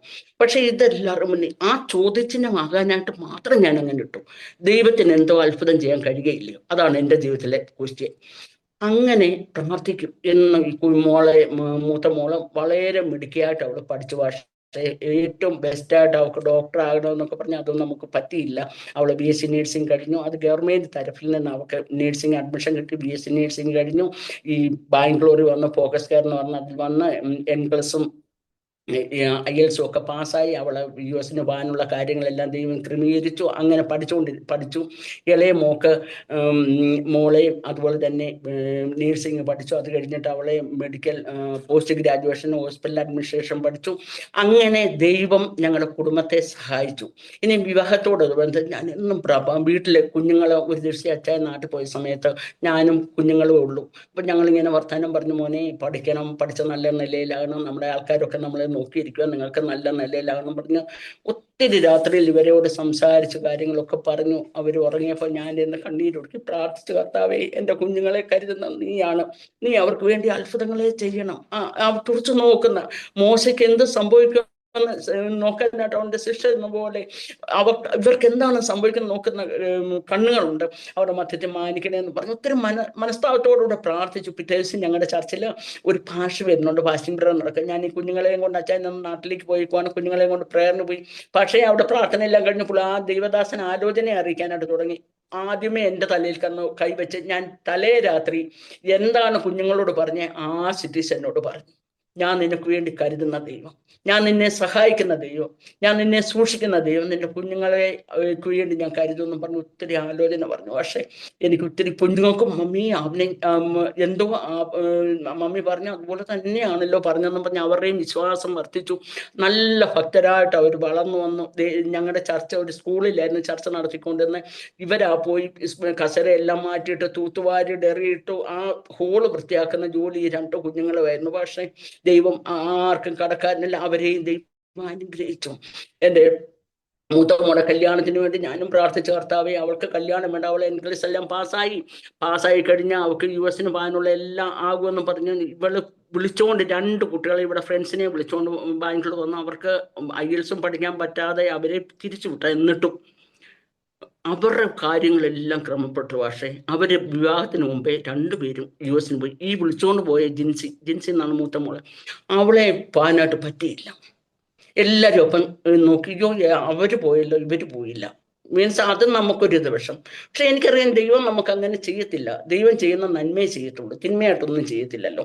അങ്ങനെ ഇരുന്ന് കഴിഞ്ഞ ജിൻസിയുടെ കല്യാണാലോചന വന്നു. പക്ഷേ നല്ല കുടുംബത്തിൽ നിന്ന് ഒരു വിവാഹം കഴിഞ്ഞു. ആ മോന് അബുദാബിയിൽ അന്ന് ജോലി ചെയ്തുകൊണ്ടിരിക്കുവാണ്. അങ്ങനെ ഞങ്ങളുടെ ബന്ധുക്കളുടെ മധ്യത്തിൽ ദൈവം അത്ഭുതം പ്രവർത്തിച്ചു. എല്ലാവരും ഞങ്ങളുടെ വീട്ടിലെ എൻ്റെ ബന്ധുക്കൾ എല്ലാവരും വന്നു. എൻ്റെ സഹോദരങ്ങളെല്ലാം കല്യാണത്തിന് ദില്ലി വന്ന്. ഞങ്ങൾ ദില്ലിയിൽ നിന്ന് ബോംബെയിലാണ് അവര് അവിടെ താമസിച്ചുകൊണ്ട് ബോംബെ പോയി. മനോഹരമായ രീതിയിൽ ദൈവാഹിതം പോലെ കല്യാണം നടക്കുവാനായിട്ട് ദൈവം സഹായിച്ചു. പിന്നെ അവര് അന്ന് മോന് അബുദാബിയിലായിരുന്നു. അങ്ങനെ ഇവര് ജിൻസി കുറച്ച് കഴിഞ്ഞ് പിന്നെ അബുദാബി പോയി. അങ്ങനെ നന്മകളൊക്കെ പിന്നെ നമ്മൾ അനുഭവിക്കാൻ തുടങ്ങി. 2ാമത്തെ മോക്കപ്പം ഞങ്ങളുടെ അച്ഛന് വലിയ നിർബന്ധമായി ഇവളെ ദില്ലി ദൂരെ കെട്ടിക്കണ്ട. അപ്പം ഞങ്ങളുടെ പാഷുണ്ട്, ഇന്ന് അദ്ദേഹം ചർച്ച കൂടുതലുള്ള വലിയൊരു പാഷാണ്.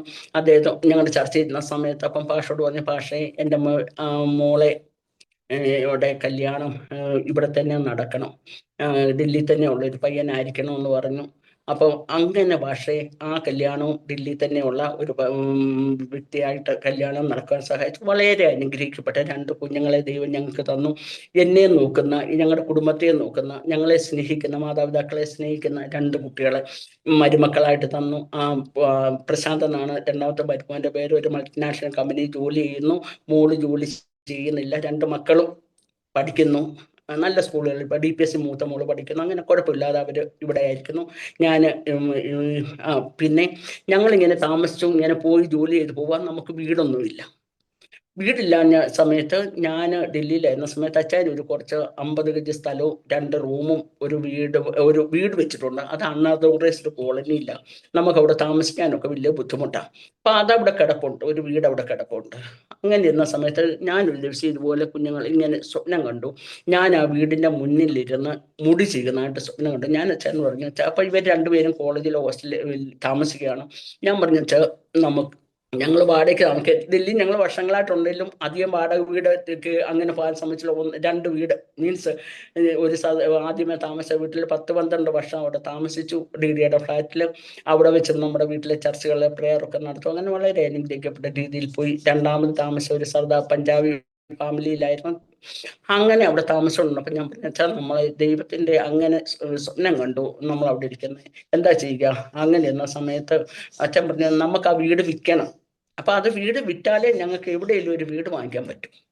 അപ്പൊ ഈ കുഞ്ഞുങ്ങളുടെ കല്യാണത്തിന് ആയിട്ടാണ് വീടിന്റെ കാര്യം സംസാരിച്ചു. അങ്ങനെ വീടിന് വേണ്ടി പോയി ഞങ്ങൾ അവിടെ ആ സ്ഥലത്തേക്ക് പോയി ലൈറ്റൊക്കെ എടുത്തു, വെള്ളത്തിനൊക്കെ അറേഞ്ച് ചെയ്ത് അങ്ങനെ അവിടെ പോയി താമസിച്ചു, പ്രാർത്ഥിച്ച് ആ വീട് വിറ്റാല് വീട് വിൽക്കണം, കർത്താവെ എന്താണ് വഴി, എങ്ങനെയാണ് ചെയ്യുന്നത്. അപ്പോൾ അടുത്തുള്ള വീട്ടുകാർ 3 ലക്ഷം രൂപ കൂടുതൽ അതിന് തരത്തില്ല. നമ്മളൊരു വീട് 2 റൂം സെറ്റ് DDL അല്ല, ഒരു ബിൽഡേഴ്സിനോട് വീടിന്റെ കാര്യമെല്ലാം സെറ്റിലാക്കി. അപ്പോൾ ഞാൻ ഈ മോളെ കെട്ടിക്കാനായിട്ട് 1 ലക്ഷം രൂപ എടുത്ത് വെച്ചിട്ടുണ്ട്. ആ രൂപയും കൊണ്ട് ബാക്കി പൈസയൊന്നുമില്ല. അങ്ങനെ ഇരുന്ന സമയത്ത് ഈ വീടിന് ഈ വീട് വിറ്റാലേ 1-2 ലക്ഷം രൂപ നമ്മൾ അവിടെ ഇൻസ്റ്റോൾ മന്ത്ലി ഇത്ര രൂപ വെച്ച് കൊടുക്കണം. അങ്ങനെ കൊടുത്താൽ ബിൽഡേഴ്സ് പറയുന്ന അനുസരിച്ച് ചെയ്യണം. അങ്ങനെ ലാസ്റ്റിലെ പേയ്മെന്റ് ഒരു 10 ലക്ഷം രൂപ കൊടുക്കണം. നമുക്ക് വീട് പൈസയില്ല, 10 ലക്ഷം രൂപയും ഇല്ല, ചോദിക്കാനും ആരുമില്ല. എന്താ ചെയ്യുക? നമ്മുടെ വീട് വിൽക്കാനുണ്ട്. അപ്പൊ ഞാൻ ഇങ്ങനെ അവിടെ ഇരുന്ന്, കർത്താവെ എന്താണ് വഴി. അങ്ങനെ അതിന്റെ തിണ്ണ പോലൊരു സ്ഥലമുണ്ട്, അവിടെ ഇരുന്ന് ഞാൻ ഇതുപോലെ എന്തോ വായിക്കോ ഇങ്ങനെ അവിടെ ഇരിക്കുക. അവിടെ ഇരുന്ന സമയത്ത് ഒരു ആന്റി അതുവഴി വന്നു, ഒരു സ്ത്രീ അതുവഴി വന്നു. അങ്ങനെ വന്നാൽ എന്താ ഇവിടുത്തെ, അപ്പം അവിടുത്തുകാരിയാ, ഹിന്ദിക്കാരിയാണ്, നമ്മളെ കണ്ടിട്ടില്ല. അപ്പൊ എന്നാ ഇവിടെ, ഞാൻ പറഞ്ഞു ഇത് ഞങ്ങളുടെ വീടാണ്. അപ്പൊ അവരെന്നോട് പറഞ്ഞു ഞാനൊരു പ്രോപ്പർട്ടി ഡീലറാണ്. ഞാൻ പറഞ്ഞു അയ്യോ എന്നാ പിന്നെ ഞങ്ങളുടെ ഈ വീട് കൊടുക്കാനായിട്ടുള്ളതാ, നീ ആരെങ്കിലും ഉണ്ടെ പറയാമോ എന്ന് പറഞ്ഞു. അങ്ങനെ പോയി. പക്ഷേ ഞാനും മൂത്ത മോളും കൂടെ ആ ഏരിയയിലെല്ലാം ഉള്ള പ്രോപ്പർട്ടി ഡീലേഴ്സ് എന്ന് പറഞ്ഞ് ഞങ്ങളുടെ വീട് വിൽക്കാൻ എല്ലാവരും വന്ന് കാണും, പോകും. വീട് വിൽക്കുന്നില്ല. അപ്പൊ എല്ലാവർക്കും, നമ്മുടെ ഓഫീസിലുള്ളവരെ ദൈവമില്ലാത്തവരല്ലേ, എന്നെ സ്നേഹവും എന്നെ വലിയ റെസ്പെക്റ്റും ചെയ്യുന്നു. പക്ഷെ ഇവിടെ വീട് വിൽക്കാൻ പറ്റുന്നില്ല. അവള് പ്രാർത്ഥിച്ചു വെക്കുമോ. അപ്പൊ ഞങ്ങള് വീട്ടിനകത്ത് നിന്ന് ദൂരെ സ്ഥലത്തൊക്കെ പ്രാർത്ഥനിക്കുമോ കുഞ്ഞുങ്ങളുമായിട്ട്. അപ്പൊ അവര് നിനക്ക് ഇത്രയും പൈസ കൊണ്ട് നീ വണ്ടിക്കൂലി ഇത്രയും കൊടുത്ത് എങ്ങനെയാ പോകുന്നത്, അങ്ങനെയൊക്കെയുള്ള ചോദ്യങ്ങളുണ്ട്. ഇങ്ങനെ ഇരുന്ന സമയത്ത് ഈ സ്ത്രീ പറഞ്ഞു ഞാൻ പ്രോപ്പർട്ടി ഡീലറാന്ന് പറഞ്ഞു. അങ്ങനെ പറഞ്ഞ് ഞാൻ പറഞ്ഞു ഈ വീട് വിൽക്കാനാണ്, നിനക്ക് ആരെങ്കിലും കിട്ടുവാണെങ്കിൽ പറയണേന്ന് പറഞ്ഞു. അങ്ങനെ പ്രാർത്ഥിച്ചാനും ഞാനും കണ്ണീരോടെ പ്രാർത്ഥിക്കും, കർത്താവേ വീട് വിൽക്കണം, മറ്റടുത്ത് അഡ്വാൻസ് കൊടുത്തു, അല്ലെങ്കിൽ പിന്നെ അഡ്വാൻസും പോകും, ഒന്നും കിട്ടത്തില്ല, ഈ ഇല്ലാത്ത പൈസയും പോകും, നമുക്കൊന്നും ഇല്ലല്ലോ എന്ന്. അങ്ങനെ പ്രാർത്ഥിച്ചിരുന്നപ്പോൾ ഒരു ദിവസം അതുവഴി വെള്ളം കൊടുക്കുന്നൊരു മനുഷ്യനുണ്ട്. അദ്ദേഹം പോയപ്പോൾ ഞാൻ അച്ഛൻ വിളിച്ചു, ഇനി വന്നേ ഈ വീടൊന്ന് നോക്കാൻ പറഞ്ഞു. വീട് നോക്കിയിട്ട് ചോദിച്ചു ഈ വീട് വിൽക്കുവാണെങ്കിൽ ഞങ്ങൾക്ക് എത്ര പൈസ കിട്ടും. പറഞ്ഞു ആരാംസെ അപ്പോൾ 12 ലക്ഷം രൂപ കിട്ടും ഇത് വിൽക്കുവാണെന്ന് പറഞ്ഞു. അങ്ങനെ നമ്മുടെ ഉള്ളിലൊരു ഐഡിയ, 3 ലക്ഷം രൂപയ്ക്ക് നമ്മുടെ അടുത്തുള്ളവർ വാങ്ങിക്കാനിരിക്കുകയാണ്. ആരെ കണ്ടാലും 2, 3 പറയത്തുള്ളൂ. എൻ്റെ അനിയത്തി ഉഷയം പറഞ്ഞ് എൻ്റെ LC അവിടെ നിന്ന് വിറ്റ് 3 ലക്ഷം രൂപ കിട്ടുവാണെങ്കിൽ പോട്ടെ, നീ വിട്ടിട്ട് ഇവിടെ എവിടെയില്ലുമാന്നും പറഞ്ഞ് അങ്ങനെ ഇരുന്ന സമയത്ത് പക്ഷേ ഈ ഒരാഴ്ച കഴിഞ്ഞപ്പോൾ ഈ ആൻറ്റി എൻ്റെ അടുക്ക വന്ന ആ സിസ്റ്റർ ഫോൺ ചെയ്തു, എവിടെയാണ് നീ ഇങ്ങോട്ട് വരാമോ, പിന്നെ നിന്റെ വീട് കാണാനായിട്ട് ഒരാൾ വരുന്നുണ്ടെന്ന് പറഞ്ഞു. ഞാൻ പെട്ടെന്ന് ഞങ്ങളുടെ പാഷയെ വിളിച്ചു. ബിജു തങ്കച്ചൻ പാഷാണ് അന്ന് ഞങ്ങളുടെ ചർച്ചിലുള്ള പാഷ. അദ്ദേഹത്തെ വിളിച്ചു, പാഷയെ വരണേ, അച്ഛനോടും പറഞ്ഞു അച്ഛാ നമുക്ക് ഇന്ന് വൈകിട്ട് കാണാൻ വരുന്നുണ്ട്, പോകണമെന്ന് പറഞ്ഞു. അങ്ങനെ വീട് കാണാൻ പോയി. പാഷയെ ആ വീട് 10 ലക്ഷം രൂപയ്ക്ക് അത് ഉറപ്പിച്ചു. ഞങ്ങളുടെ ഒരു പൈസയും കടമില്ലാതെ നമുക്ക് പുതിയ വീട് വാങ്ങിക്കാനായിട്ട് ദൈവം സഹായിച്ചു. ദൈവത്തിന്റെ നാമം എത്രമാത്രം നമ്മൾ സ്തുതിച്ചാൽ നമ്മുടെ അസാധ്യങ്ങളെ സാധ്യമാക്കുന്ന ഒരു ദൈവമുണ്ട്. നമ്മുടെ ജീവിതത്തിൽ ഒന്നുമില്ലെങ്കിലും, നമ്മുടെ ജീവിതത്തിൽ നിരാശകളും സങ്കടങ്ങളും വന്നാലും, ആപത്തുകളും അനർത്ഥങ്ങളും രോഗങ്ങളും വന്നാലും നമ്മളെ സഹായിക്കുന്ന ഒരു ദൈവമുണ്ടെന്ന് എൻ്റെ ജീവിതത്തിൽ ഞങ്ങൾ അനുഭവിച്ചറിഞ്ഞ. പക്ഷേ അങ്ങനെ ഞങ്ങൾ മനോഹരമായി വീട്ടിൽ വന്നു, അവിടെ താമസിച്ചു. താമസിച്ചു കഴിഞ്ഞ അതേ മാസത്തിൽ തന്നെ മൂത്ത മോടെ കല്യാണം കഴിഞ്ഞു.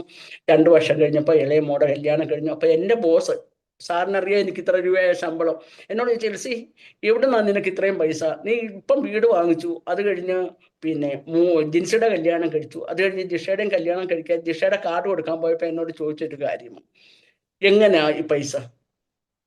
അപ്പം ദൈവം നമ്മളെ സഹായിക്കും. പക്ഷേ ഞങ്ങളുടെ കമ്പനിയിൽ ഞാൻ അവിടെ ജോലി ചെയ്തുകൊണ്ടിരുന്ന സമയത്ത് അങ്ങനെ വീട് വാങ്ങിച്ചു, അങ്ങനെ സെറ്റിലായി. ഞാൻ അവിടെ ജോലി ചെയ്തുകൊണ്ടിരുന്ന സമയത്ത് പക്ഷേ ഞാൻ അക്കൗണ്ട്സിൻ്റെ എല്ലാ കാര്യങ്ങളും ഞാൻ നോക്കുന്ന. അങ്ങനെ ചെയ്തുകൊണ്ടിരുന്ന സമയത്ത് വർക്കേഴ്സിനൊന്നും അഡ്വാൻസ് കൊടുക്കത്തില്ല. ഞങ്ങളുടെ കമ്പനി അഡ്വാൻസ് എന്ന് പറയുന്ന സിസ്റ്റം ഇല്ല. അങ്ങനെ ഇരുന്ന സമയത്ത് ഒരു ദിവസം നമ്മുടെ വർക്കിംഗ് സൈഡിൽ ജോലി ചെയ്യുന്ന ഇലക്ട്രോണിക്സ് ഡിപ്പാർട്ട്മെന്റിൽ ജോലി ചെയ്യുന്ന ഒരു ബ്രദർ, വിശ്വാസിയാ, എൻ്റെ ഓഫീസിൽ വന്നിട്ട് പറഞ്ഞു, ആൻറ്റി എൻ്റെ അമ്മ മരിച്ചുപോയി, എനിക്ക് നാട്ടിൽ പോകാൻ ലീവ് കിട്ടി. പക്ഷേ എൻ്റെ അടുത്ത് പൈസ ഇല്ല, അഡ്വാൻസ് തരുന്നില്ല. അപ്പം പുള്ളിക്കാരൻ കരയുക. എനിക്കത് കണ്ടിട്ട് വലിയ സങ്കടം തോന്നി. ഞങ്ങളുടെ നമുക്ക് പൈസ എടുത്തങ്ങനെ എൻ്റെ കയ്യിൽ ആ പൈസ ഇരിക്കുന്ന പൈസ അങ്ങനെ കൊടുക്കാൻ നിയമമില്ല. നമ്മുടെ ദൈവത്തിന് ഹിതമല്ലാത്തതോ അല്ലെ മനുഷ്യന്റെ നിയമങ്ങൾ കീഴ്പ്പെട്ട് വേണം ഇരിക്കണം. ഞാൻ പറഞ്ഞു, ബ്രദറെ മാത്യു എന്നാണ് പേര്, ബ്രദർ ഇരിക്കും, ഞാൻ ഇരിക്കാൻ പറഞ്ഞു. അവിടെ ഫ്രണ്ടിൽ ഇരുത്തി കുറേ നേരം ഞാൻ ഓർത്ത്, കർത്താവേ അവനെ എങ്ങനെ സഹായിക്കാൻ പറ്റും, എനിക്ക് 3500 രൂപയോ 4000 രൂപയോ കൊടുത്ത് കൊടുക്കാൻ എൻ്റെ കപ്പാസിറ്റി ഇല്ല. ഞാൻ പെട്ടെന്ന് ആപ്ലിക്കേഷൻ എഴുതാൻ പറഞ്ഞു. ആപ്ലിക്കേഷൻ എഴുതിച്ച് ഞങ്ങളുടെ ബോസിൻ്റെ അടുക്ക ചെന്നു. ബോസിനോട് പറഞ്ഞു, സാറേ അതിൻ്റെ അമ്മ മരിച്ചു, അവനെ നാട്ടിൽ പോകണം, അതിൻ്റെ 1 രൂപ പോലും ഇല്ല, സാർ അവനെ പ്ലീസ് ഹെൽപ്പ് ചെയ്യുമോ എന്ന് ചോദിച്ചു.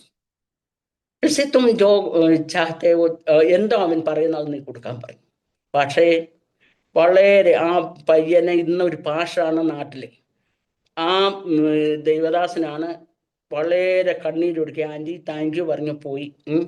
താങ്ക് യു പറഞ്ഞു പോയി. ജിൻസി എൻ്റെ മൂത്ത മോളെ ഹസ്ബൻഡ് അബുദാബിയിലായിരുന്നു. അവൾ അബുദാബി ചെന്ന് അവരുടെ ചർച്ചിൽ, ബദേൽ ചർച്ച് കൂടെ അവിടെയാണ് ആരാധനയ്ക്ക് പോയി അബുദാബിയിൽ. അവിടെ ആരാധനയ്ക്ക് ഇരിക്കുന്ന സമയത്ത് പരിചയപ്പെട്ടു, ഡൽഹിയിലുള്ളതെന്ന് പരിചയപ്പെട്ട് ഒരു ദിവസം ഈ ബ്രദറ്, ഞാൻ പറഞ്ഞില്ലേ ഈ പൈസ കൊടുത്ത ആ ബ്രദറ് അവരുടെ കാറയിൽ, അപ്പൊ ഇവർക്ക് ജെൻസിക്കോ ഹസ്ബൻഡിനും കാറൊന്നുമില്ല, ഈ കാറെ കയറ്റി ഇവരുടെ വീടിന്റെ അവിടെ കൊണ്ടുവിട്ടു. അപ്പം ജെൻസിയോട് ചോദിച്ചു, ഇതുപോലൊരു ആന്റിയെ അറിയാമോ, എലന്റ് എന്നാണ് ഞങ്ങളുടെ കമ്പനിയുടെ പേര്, എലന്റ് ജോലി ചെയ്യുന്ന ഒരു ആന്റിയെ അറിയാമോ? നമ്മൾ ഈ ആന്റി എൽസി എന്ന പേര് അറിയാമോ? പറഞ്ഞ എൻ്റെ മമ്മിയാന്ന് പറഞ്ഞു. അങ്ങനെ ആ ബ്രദർ അവിടെ ജോലി ചെയ്തു. അവനെ നല്ല നിലയിലായി, ആ ഫാമിലിയായിട്ട് അനുഗ്രഹിക്കപ്പെട്ടു. ഈ ജിൻസിയെ ഒക്കെ അവിടെ ചെന്ന് അങ്ങനെ അറിയാനായിട്ട് ഇടയായി. ദൈവം നമ്മളെ ചെയ്യുന്ന ഓരോ പ്രവൃത്തികൾക്കും ദൈവം നമുക്ക് പകരം ചെയ്യും. അതുപോലെ തന്നെ ഞങ്ങളുടെ ചർച്ച, ഞാൻ ചെറുപ്പം വന്നതല്ലേ, ചർച്ചിലെ വൈപ്പിയുടെ മീറ്റിങ്ങും കാര്യങ്ങളും ഒക്കെ ഉണ്ടായിരുന്നു. പക്ഷേ എല്ലാത്തിനും ഞാൻ പറഞ്ഞില്ലേ, എനിക്ക് എല്ലാത്തിനും ഫസ്റ്റ് വേണം. എൻ്റെ ഒരു നിർബന്ധം അന്നും ഇന്നും, ഇത്രയും പ്രായമായിട്ട് ഇപ്പോൾ സീനിയർ സിറ്റിസൻ്റെ ഉണ്ടെങ്കിൽ എനിക്ക് അതിന് എന്തെങ്കിലും നേടാൻ പറ്റുമോ എന്നുള്ള ചിന്ത.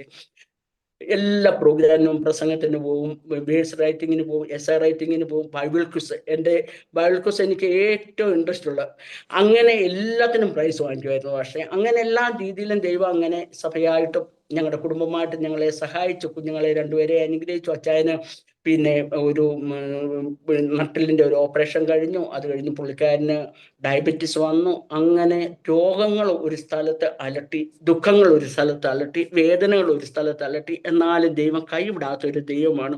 വളരെ പ്രതികൂലങ്ങൾ ഞങ്ങളുടെ കുടുംബജീവിതത്തിൽ, ഞങ്ങളുടെ ജീവിതത്തിൽ ഉണ്ടായി, പ്രശ്നങ്ങളുണ്ടായി. എന്ത് ചെയ്യണമെന്നറിയാതെ നിരാശപ്പെട്ട് കണ്ണീരൊടുക്കി. എന്നാൽ അവിടെയൊക്കെ ഞാനാകുന്നു എന്ന് പറഞ്ഞ് ഇറങ്ങി വന്നൊരു ദൈവത്തെ കാണുവാനും അനേകർക്ക് സഹായം, ഒരു സംരക്ഷണമായിരിക്കാനും, രോഗങ്ങളും ദുഃഖങ്ങളും സങ്കടങ്ങളും പേറി വരുന്നവരെ ഒന്ന് ആശ്വസിപ്പിക്കാനും ദൈവം സഹായിച്ചു. അങ്ങനെ ഞങ്ങൾ അച്ചായന് ഇതുപോലെ 2018 2020 ആയപ്പോഴത്തേന് ഞാൻ എൻ്റെ മൂത്ത മോളുടെ ഡെലിവറിയോടനുബന്ധിച്ച് ഞാൻ അബുദാബിക്ക് പോയി. അപ്പോൾ അച്ചായൻ എന്നെ വേർവിട്ട് 1 മിനിറ്റ് പോലും ഇരിക്കുന്ന ഒരു സ്വഭാവമില്ല. അങ്ങനെ ഇരുന്ന സമയത്ത് പെട്ടെന്ന് ഞാൻ പോയി കഴിഞ്ഞപ്പോഴത്തേന് അച്ചായനെ ഇളയ മോളും നമ്മുടെ വീട്ടിലാക്കി. അങ്ങനെ നോക്കിക്കൊണ്ടിരുന്നപ്പോൾ പുള്ളിക്കാരന് ഒരു സ്റ്റോക്ക് വന്നു. പിന്നെ ഞങ്ങൾ പെട്ടെന്ന് അവിടെ നിന്ന് തിരിച്ചു വന്നു. ആദ്യത്തെ സ്റ്റോക്ക് വന്നു, ഒത്തിരി പ്രശ്നങ്ങളിൽ കൂടി കടന്നുപോയി. ദൈവം അവിടെയും സഹായിച്ചു. അത് കഴിഞ്ഞ് പിന്നെ അച്ചായന് മക്കളെയും ദീക്ഷയുടെ കല്യാണം ഓരോ മക്കളെയും ഒക്കെ കണ്ടു. ഈ ആൺകുഞ്ഞിനെ ഞങ്ങളുടെ ഫാമിലി, എനിക്ക് 2 പെൺമക്കളെ, ഇവർക്ക് മൂത്തത് പെൺകുഞ്ഞാണ്, മൂത്ത ആൾക്ക് ഒരു മോളാണ്. അപ്പോൾ ആൺകുഞ്ഞുങ്ങളെ ഒന്നും കണ്ടില്ലല്ലോ എൽസി എന്നും പറഞ്ഞ് അങ്ങനെ ഇരിക്കുന്ന അങ്ങനെ ഇരുന്ന സമയത്ത് 2016 അച്ചായന് സ്റ്റോക്ക് വന്ന് സൈലന്റ് അറ്റാക്കായി പെട്ടെന്ന് ലോകത്ത് നിന്ന് മാറ്റപ്പെട്ടു. ഞങ്ങൾ അച്ചായനെ ഇടയ്ക്ക് അവിടെ കമ്പനിയിൽ നിന്ന് ജോലി ചെയ്തുകൊണ്ടിരുന്നു. പുള്ളിക്കാരന് പിന്നെ അവരുടെ കമ്പനി ഒരു പ്രാവശ്യം മൊത്തം ഈ ഫയർ മൊത്തം തീ പിടിച്ചു. ആ സമയത്ത് അച്ചായനെ അവിടുന്ന് ദൈവം, ഞങ്ങൾ നാട്ടിൽ പോയ സമയത്ത് കമ്പനിക്ക് തീ പിടിച്ചു. 3 പേർ അവരുടെ കമ്പനിയിലുള്ള മരിച്ചുപോയി. അച്ചായൻ അവിടുത്തെ ഫോർമൻ പ്രൊഡക്ഷൻ മാനേജർ ആയിരുന്നത്തേക്ക് അച്ചായന് ഭയങ്കര സങ്കടമായി തിരിച്ചു വന്ന കമ്പനിയിലെ മണ്ണ്, വലിയ ബിൽഡിംഗ് എല്ലാം മണ്ണായിട്ട് കിടക്കുന്നത് കൊണ്ട് അച്ഛൻ കണ്ണീരൊടുക്കി പ്രാർത്ഥിച്ച് എന്തോ ചെയ്യണം, ഇനി ജോലി എവിടെ.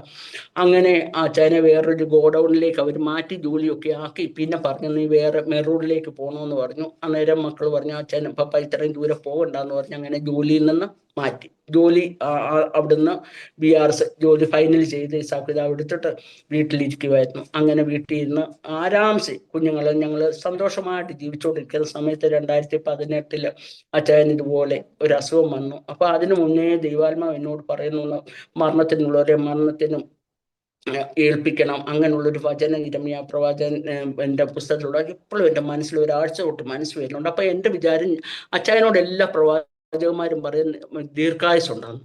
എന്നോട് ഒരു പ്രവാചകനും പറഞ്ഞിട്ടില്ല നിനക്ക് ദീർഘായുസ് ഉണ്ടാകുമെന്ന്. അപ്പം ഞാൻ ഓർക്കുന്ന അയ്യോ ഞാൻ സ്വപ്നം കണ്ടു, ഇങ്ങനെ മരിക്കുന്ന സ്വപ്നം കാണുന്നുണ്ട്. ഞാൻ ഓർക്കും അയ്യോ കർത്താവ് ഇതെന്തോ എൻ്റെ മരണമാണോ? അപ്പം എൻ്റെ കൂട്ടുള്ള എൻ്റെ ബോസിനോട് ഞാൻ പറഞ്ഞു ചിലപ്പം എൻ്റെ മരണമായിരിക്കും, എൻ്റെ ഹസ്ബൻഡിനെ വീടിൻ്റെ കാര്യമൊക്കെ നീ ഒന്ന് നോക്കിക്കോണം. പിള്ളേർ രണ്ടുപേരും കെട്ടിച്ചു പോയി, അവർ രണ്ടുപേരും രണ്ടിടത്താണ്.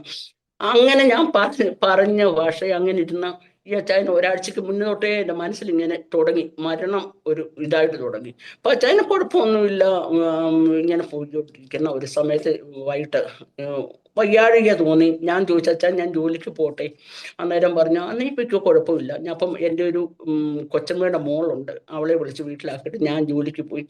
3 മണിയായപ്പോൾ ചെന്നപ്പം തൊട്ട് എന്നോട് ആരോ പറഞ്ഞു നീ പോന്ന് പറഞ്ഞ് എനിക്ക് ഓഫീസിൽ ഇരിക്കാൻ പറ്റുന്നില്ല. ശനിയാഴ്ചയാണ് ഞങ്ങളുടെ ഓഫീസിൽ ചെക്കെല്ലാം ഉണ്ടാക്കുന്നത്. അപ്പൊ എനിക്ക് അന്ന് ശനിയാഴ്ച ചെക്കെല്ലാം ഉണ്ടാക്കും, കുറെ ചെക്കും കുറെ ജോലികളും ഉണ്ട്. അപ്പൊ ഇതെല്ലാം ഇട്ടെറിഞ്ഞിട്ട് എനിക്ക് പോകാൻ പറ്റത്തില്ല. അപ്പൊ എൻ്റെ കൂടെ ജോലി ചെയ്യുന്ന ഒരു സിനി ഉണ്ട്, അവളോട് ഞാൻ പറഞ്ഞു ഞാൻ എൻ്റെ മനസ്സിൽ ഇങ്ങനെ തോന്നുന്നു, പിന്നെ ഇങ്ങനെ എന്താ ചെയ്യുക. അപ്പം പറഞ്ഞ പിന്നെ ചേച്ചി അത് സാരമില്ല, അച്ചായന് കുഴപ്പമൊന്നുമില്ല, പിന്നെ ഇത് കഴിഞ്ഞു ലഞ്ച് കഴിച്ചിട്ട് പോവോ ചേച്ചെന്ന്. ഞാൻ അങ്ങനെ അവിടെ നിന്ന് പെട്ടെന്ന് ജോലിയെല്ലാം ചെയ്ത് ലഞ്ച് കഴിച്ചു വീട്ടിൽ വന്ന ചെന്ന് ചോദിച്ചാൽ ഞാൻ വരട്ടെ എന്തോ വേണം. എൽസി 4 കരിക്ക് വേണമെന്ന് പറഞ്ഞു. ഞാൻ 4 കരിക്ക് എടുത്ത് ഓട്ടോയിൽ പിടിച്ച് 4 കരിക്കും കൊണ്ട് വീട്ടിൽ ചെന്നു. അച്ചായനെ കൊണ്ടുപോയി ഹോസ്പിറ്റലിലാക്കാനായിട്ട് ഹോസ്പിറ്റലിൽ കൊണ്ടുപോയി. ഹോസ്പിറ്റലിൽ ചെന്നു. എന്നോട് പറഞ്ഞു നീ പോയി എൻ്റെ ബ്രഷും തുണിയൊക്കെ എടുത്തോണ്ട് പോകാൻ മെഡിസിനൊക്കെ എടുത്തോണ്ട് വന്നു. ഞാൻ വീട്ടിലോട്ട് വന്ന സമയത്തേക്ക് അച്ചായന് അറ്റാക്ക് വന്നു. അങ്ങനെ അച്ചാൻ ഈ ലോകത്തിൽ നിന്ന് മാറ്റപ്പെട്ടു 2016.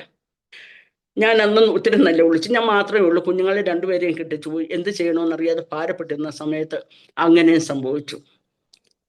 വളരെ ദുഃഖകരമായ അവസ്ഥ ജീവിതത്തിലുണ്ടായി. എന്നാൽ അവിടെയൊക്കെയും ദൈവം താങ്ങും തണലുമായിട്ട് നടത്തി. അത് കഴിഞ്ഞ് 2018 ആയപ്പോഴത്തേന് 2016 അച്ചായൻ മരിച്ചു കഴിഞ്ഞാൽ മക്കൾ പറഞ്ഞു, മൂത്ത മോള് പറഞ്ഞു മമ്മി ഇനി പോകണ്ട, അവൾ ജോലിക്ക് പോകണ്ട, എൻ്റെ കൂടെ വരാൻ പറഞ്ഞു. ഞാനിപ്പോൾ എൻ്റെ ചർച്ച്, എൻ്റെ വീട്, എൻ്റെ ഓഫീസ്, ഇത് 3 എൻ്റെ വളരെ ഫോക്കസ് ചെയ്യുന്ന. പിന്നെ എല്ലാ മീറ്റിങ്ങിനും ലേഡീസ് മീറ്റിങ്ങിന് എല്ലാ കാര്യങ്ങൾക്കും പോകും. പക്ഷേ എല്ലാ കാര്യങ്ങളും ചെയ്യാനും പോകാനും അങ്ങനെ ഒരു ആക്റ്റീവായിട്ട് അങ്ങനെ എല്ലാ കാര്യങ്ങളും പോകും. ലേഡീസ് മീറ്റിങ്ങിന് മെസ്സേജൊക്കെ കൊടുക്കാനും വളരെ സന്തോഷമായിട്ടൊരു അനുഭവമാണ്. അങ്ങനെയുള്ള സാഹചര്യങ്ങളാണ് ഈ അച്ഛൻ്റെ മരിച്ചു കഴിഞ്ഞ് ഞാൻ എന്തോ ചെയ്യണമെന്നറിയാതെ എൻ്റെ ഇളയ മോള് വന്നിട്ട് അവൾ 2 മാസമായിട്ട് എന്നെ വിടാതെ എൻ്റെ കൂടെ തന്നെ താമസിക്കും. അവൾ തിരിച്ചു പോകാനായിട്ട് സമ്മതിക്കുന്നില്ല. അവിടെ ഹസ്ബൻഡ് ഹൈദരാബാദില്ല, അവൾക്കൊരു മോളാണ് ഉള്ളത്. എൻ്റെ വീട്ടിൽ നിന്ന് ഹസ്ബൻഡ് പോയി ഇവൾ ജന്മം ചെയ്താൽ പോകത്തില്ല, മമ്മിയും കൊണ്ടേ പോകത്തുള്ളൂ എന്ന് പറഞ്ഞു. ലാസ്റ്റ് ഞാൻ ഓഫീസിൽ നിന്ന് ഇച്ചിരി ലീവ് എടുത്ത് ഇവിടെ എടുക്ക പോയി. അവിടുന്ന് പിന്നെ ജിൻസി എൻ്റെ മൂത്ത മോളെന്നെ അബുദാബിക്ക് കൊണ്ടുപോയി. അവിടെ ചെന്ന് ഞാൻ ഒത്തിരി കണ്ണീരൊടുക്കി. എന്നോട് മോള് പറഞ്ഞു നീ മമ്മി ജോലിക്കേ പോകണ്ട, മമ്മി ഇവിടെ നിൽക്കാന്ന് പറഞ്ഞു. ഞാൻ പറഞ്ഞില്ല, എനിക്ക് തന്നെ ജോലി ചെയ്യാം. അന്നപ്പം എൻ്റെ ഹൃദയത്തിലെ ജോലി ചെയ്യാം, എനിക്കുണ്ട്, സാധുക്കളായിട്ടുള്ളവരെ എന്തെങ്കിലുമൊക്കെ സഹായം ചെയ്യാം, പിന്നെ നമുക്ക് പ്രവർത്തിക്കാം, അങ്ങനെയൊക്കെയുള്ള കാര്യങ്ങൾ മനസ്സിലുണ്ട്. പക്ഷെ മോള് സമ്മതിച്ചില്ല. അങ്ങനെ 2018 ഞാൻ എൻ്റെ ജോലിയെല്ലാം വിട്ടു. അപ്പം അവിടെ അബുദാബിയിൽ ഇരുന്ന സമയത്ത് കണ്ണീരോടെ പ്രാർത്ഥിച്ചു, കർത്താവേ നീ എന്നെക്കുറിച്ച് എന്താണ് ഉദ്ദേശിക്കുന്നത്, എന്താണ് ഞാൻ ചെയ്യേണ്ടത് ദൈവമേ, ഇനി എന്താണ് എൻ്റെ മുന്നിലുള്ളത്. ദൈവാത്മാവ് എന്നോട് ഹൃദ്യമായിട്ട് സംസാരിച്ചു. എന്നോട് പറഞ്ഞ നീ ചെറിയ മെസ്സേജ് ഉണ്ടാക്കി വാട്സപ്പിനകത്തിട്ട്. അങ്ങനെ പക്ഷേ ഞാൻ 2 വർഷക്കാലം വാട്സപ്പിനകത്ത് മെസ്സേജ് ഇട്ടു, വളരെ സന്തോഷമായിട്ട്. പിന്നെ അത് കഴിഞ്ഞ് എൻ്റെ മോള് പറഞ്ഞു അവരുടെ ഹോസ്പിറ്റലിൽ അവൾ ജോലി ചെയ്തിരുന്ന ഒരു ഗവൺമെൻറ് ഹോസ്പിറ്റലാണ്, SKMC അബുദാബിയിലെ വലിയൊരു ഹോസ്പിറ്റലാണ്. അവിടുത്തെ എമർജൻസിയിലായിരുന്നു അവൾ ജോലി ചെയ്തുകൊണ്ടിരുന്നത്. അപ്പോൾ അവൾ പറഞ്ഞു മമ്മി തിരിച്ചു പോകണ്ട, നമുക്കിവിടെ സുവിശേഷ പ്രവർത്തനങ്ങൾ തുടങ്ങാമെന്ന്. പക്ഷേ അവരുടെ ഹോസ്പിറ്റലിൻ്റെ സിസ്റ്റേഴ്സിനെ കൂട്ടി ഞങ്ങൾ ലേഡീസ് മീറ്റിംഗ് ആരംഭിച്ചു. അത് വളരെ അനുഗ്രഹപ്രദമായിട്ട് അത് നടക്കുവാനായിട്ട് അയച്ചു. ആ ചർച്ചിലെ ലേഡീസ് മീറ്റിങ്ങിന് പോയി മെസ്സേജ് കൊടുക്കാനും പ്രാർത്ഥിക്കാനും അങ്ങനെ ആ പ്രദേശത്ത് ദൈവം സഹായിച്ചു. വളരെ അനുഗ്രഹിക്കപ്പെട്ട രീതിയിൽ ദൈവം അപ്കോൺ എന്ന് പറയുന്നൊരു ഇതുണ്ടല്ലോ അബുദാബിയിൽ, അവിടെ ലേഡീസ് മീറ്റിങ്ങിന് പോയി വചനം സംസാരിക്കാൻ ദൈവം സഹായിച്ചു. അങ്ങനെ ദൈവം ആ രീതിയിലേക്ക് എന്നെ ദൈവാത്മാവ് എന്നെ ആ രീതിയിലേക്ക് തിരിച്ചു കൊണ്ടുപോയി.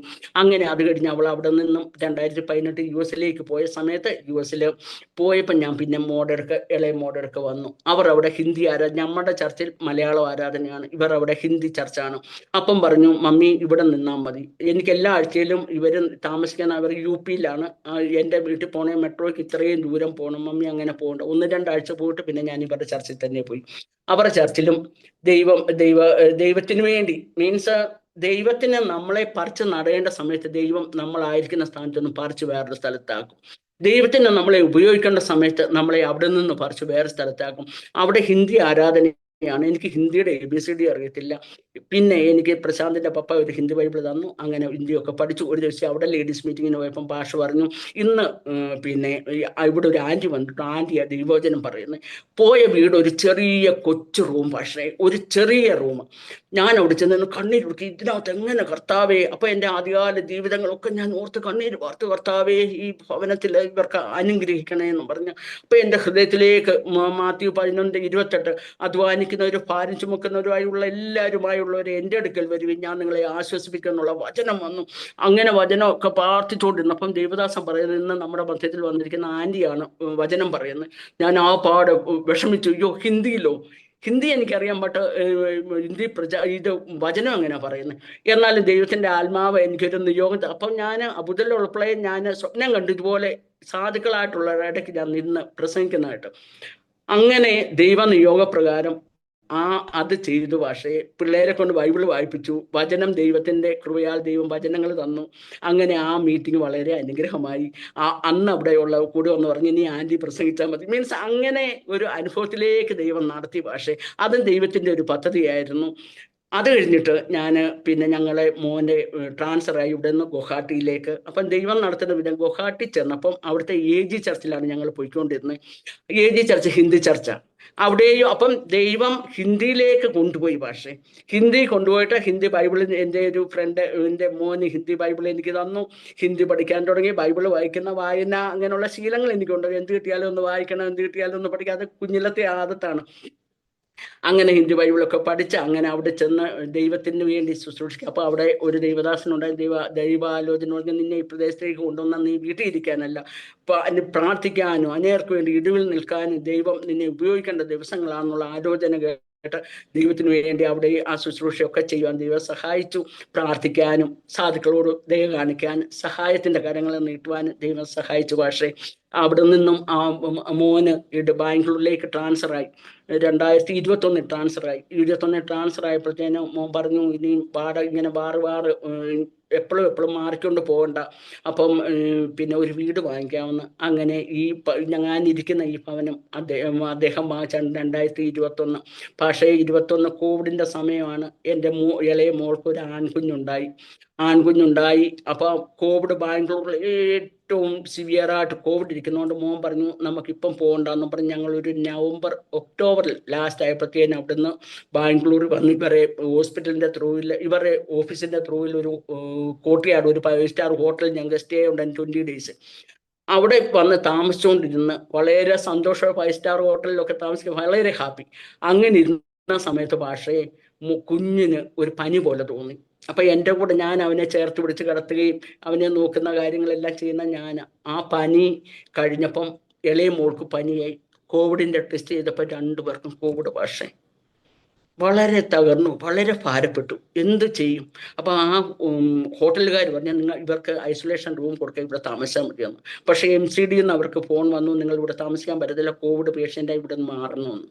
പിന്നെ പെട്ടെന്ന് ഒരു വേറെ ബാംഗ്ലൂരിലുള്ള ഒരു ഹോട്ടലിലേക്ക് ട്രാൻസ്ഫറായി. ഇവരെ 14 ദിവസം ഇങ്ങനെ ഐസൊലേഷനിലായിരുന്നു. മോളും കുഞ്ഞും.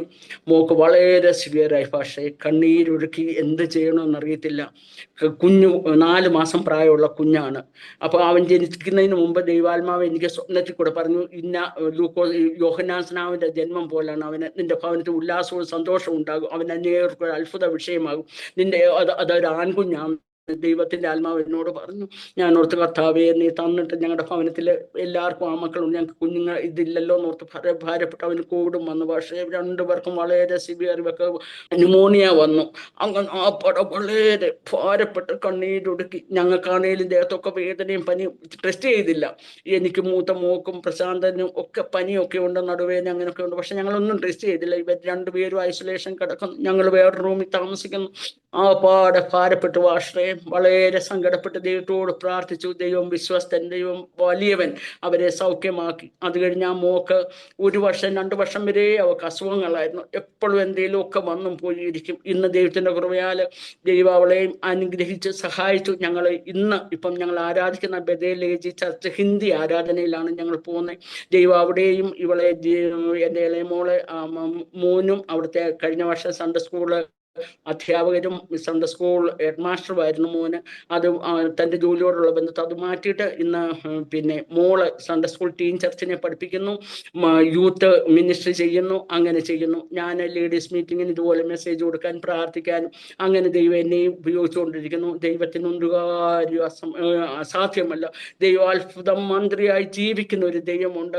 എൻ്റെ ബാല്യകാലം ഓർക്കുമ്പോൾ കഷ്ടതയുടെയും പ്രയാസത്തിൻ്റെയും പട്ടിണിയുടെയും ഞെരുക്കത്തിൻ്റെയും ദിവസങ്ങൾ, എന്നാൽ ഇന്ന് ഞാൻ ഓർക്കുമ്പോൾ ദൈവം എന്നെ സ്വർഗത്തിലാക്കി വെച്ചിരിക്കുന്ന എല്ലാ നന്മകളും തന്നു.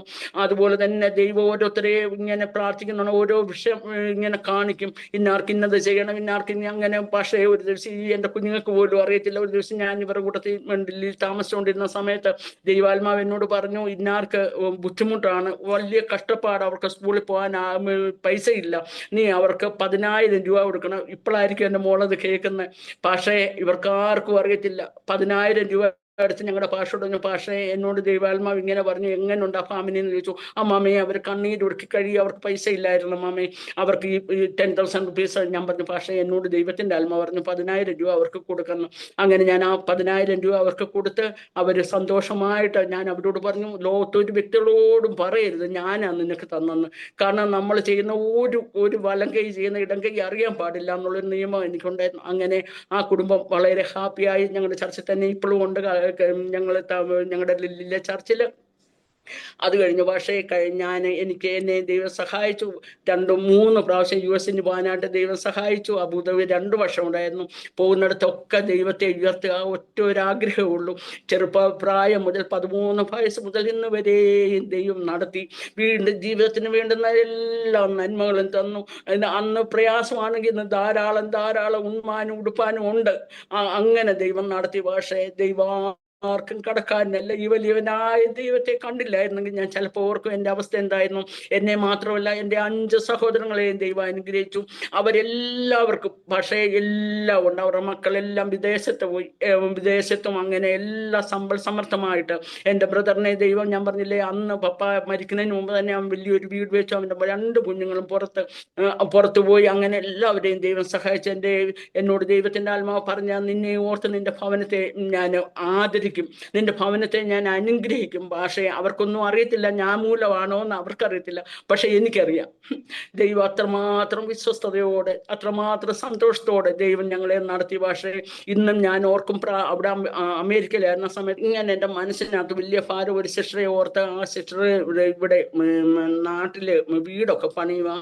അതും ഒരു വിധവ സിസ്റ്റർ എന്നോട് പറഞ്ഞു, ആൻറ്റി എന്തെങ്കിലും സഹായം ചെയ്യാമോ? അപ്പം എൻ്റെ മോൾ അവിടെ വീടൊക്കെ വാങ്ങിച്ച സമയമാണ്, അവർക്ക് സഹായം ചെയ്യാനായിട്ട് പറ്റത്തില്ല. ഞാനും ഇവിടുന്ന് കുറേ എൻ്റെ ബാങ്ക് അക്കൗണ്ടൊക്കെ കുറച്ച് ബരാബർ പൈസ വെച്ചിട്ടാണ് പോയത്. കുറേ സാധനങ്ങളൊക്കെ വാങ്ങി. അങ്ങനെ ഇരുന്നപ്പോൾ എന്നോട് ഞാൻ രാത്രി ഇങ്ങനെ പ്രാർത്ഥിച്ചു, കർത്താവേ അവർക്ക് വേണ്ടി ഞാൻ എന്താ ചെയ്യാൻ പറ്റുന്നത്? എനിക്ക് എൻ്റെ കയ്യിൽ ഇത്ര പൈസയുണ്ട്, ഞാൻ അതിനകത്ത് എന്താ ചെയ്യാൻ പറ്റുന്നത്? കർത്താവേ നീ എന്നോട് സംസാരിക്കാം. അന്ന് രാത്രി ഞാൻ ഒരു സ്വപ്നം കണ്ടു. പക്ഷേ ഒരു 5,000 എന്നോട് പറഞ്ഞു, നീ ഒരു 5,000 രൂപ അവർക്ക് ട്രാൻസ്ഫർ GPay ചെയ്യാൻ പറഞ്ഞു. അങ്ങനെ ഞാൻ ഒരു 5,000 രൂപ അവർക്ക് GPay ചെയ്യും. പക്ഷേ പാഷക്കറിയാൻ അവരുടെ കണ്ണീരോടെ പറഞ്ഞു, എനിക്ക് മെസ്സേജ് വന്ന, സിസ്റ്ററെ ഞാൻ പല ഭവനങ്ങളിൽ ചെന്ന് കുട്ടി 5,000 രൂപയ്ക്ക് വേണ്ടി ദൈവം അത് സിസ്റ്ററിന് കൂടി പ്രവർത്തിച്ചു. അപ്പം ഞാൻ പറഞ്ഞു, സിസ്റ്ററെ ദൈവത്തിന് കാക്കയെ കൊണ്ട് ഏലിയാവിനെ പുലർത്തിയൊരു ദൈവമുണ്ട്. അങ്ങനെ ദൈവം നമ്മളെ വഴി നടത്തും. പക്ഷേ അങ്ങനെ ദൈവത്തിന് വേണ്ടി ഇന്ന് വരെ നിലനിന്നു. ജീവിതത്തിന്റെ എല്ലാ ഏടുകളിലും ദൈവത്തെ മഹത്വപ്പെടുത്തുവാൻ ദൈവം സഹായിച്ചു. എന്ന് എന്നെ കേൾക്കുന്ന പ്രിയ സഹോദരി സഹോദരന്മാരെ, പ്രിയ അരോമ TV പ്രേക്ഷകരെ, ഞാൻ ഒരു കാര്യം പറയാൻ, വിശ്വാസത്തിന് വേണ്ടി നിന്നാൽ ഒത്തിരി കല്ലേറ് നിനക്ക് കൊള്ളും. ഒത്തിരി പ്രതികൂലങ്ങൾ ജീവിതത്തിൽ കടന്നു വരും. നിലനിൽക്കുവാൻ കഴിയാത്ത അവസ്ഥകൾ ജീവിതത്തിൽ വരും. എന്നാൽ ദൈവം വിശ്വസ്തനാണ്. വിളിച്ച ദൈവം ഒരിക്കലും കൈവിടുന്ന ദൈവമല്ല. ഞാൻ ഭയപ്പെടേണ്ട, ഞാൻ യെശയ്യാ 43:10 ഭയപ്പെടേണ്ട, ഞാൻ നിന്നോടുകൂടെയുണ്ട്. ഭ്രമിച്ചു നോക്കേണ്ട, ഞാൻ എൻ്റെ ദൈവമാകുന്നു. ഞാൻ നിന്നെ സഹായിക്കും, ഞാൻ നിന്നെ ശക്തീകരിക്കും. എൻ്റെ നീതിയുള്ള വലം കൈ കൊണ്ട് ഞാൻ നിന്നെ താങ്ങും. ആ ദൈവം വലിയവനായ ഒരു ദൈവം നമ്മുടെ മധ്യത്തിലുണ്ട്. ഇന്ന് എന്നെ കേട്ട ഏകയായ വിശ്വാസത്തിൽ വന്നവരാരെങ്കിലും ഉണ്ടോ? ഏകയായിട്ട് ഒന്നുമില്ലാതെ ദരിദ്രാവസ്ഥയിൽ കഴിയുന്ന ആരെങ്കിലും ഉണ്ടോ? ജോലിയില്ലാതെ ഭാരപ്പെടുന്നുണ്ടോ?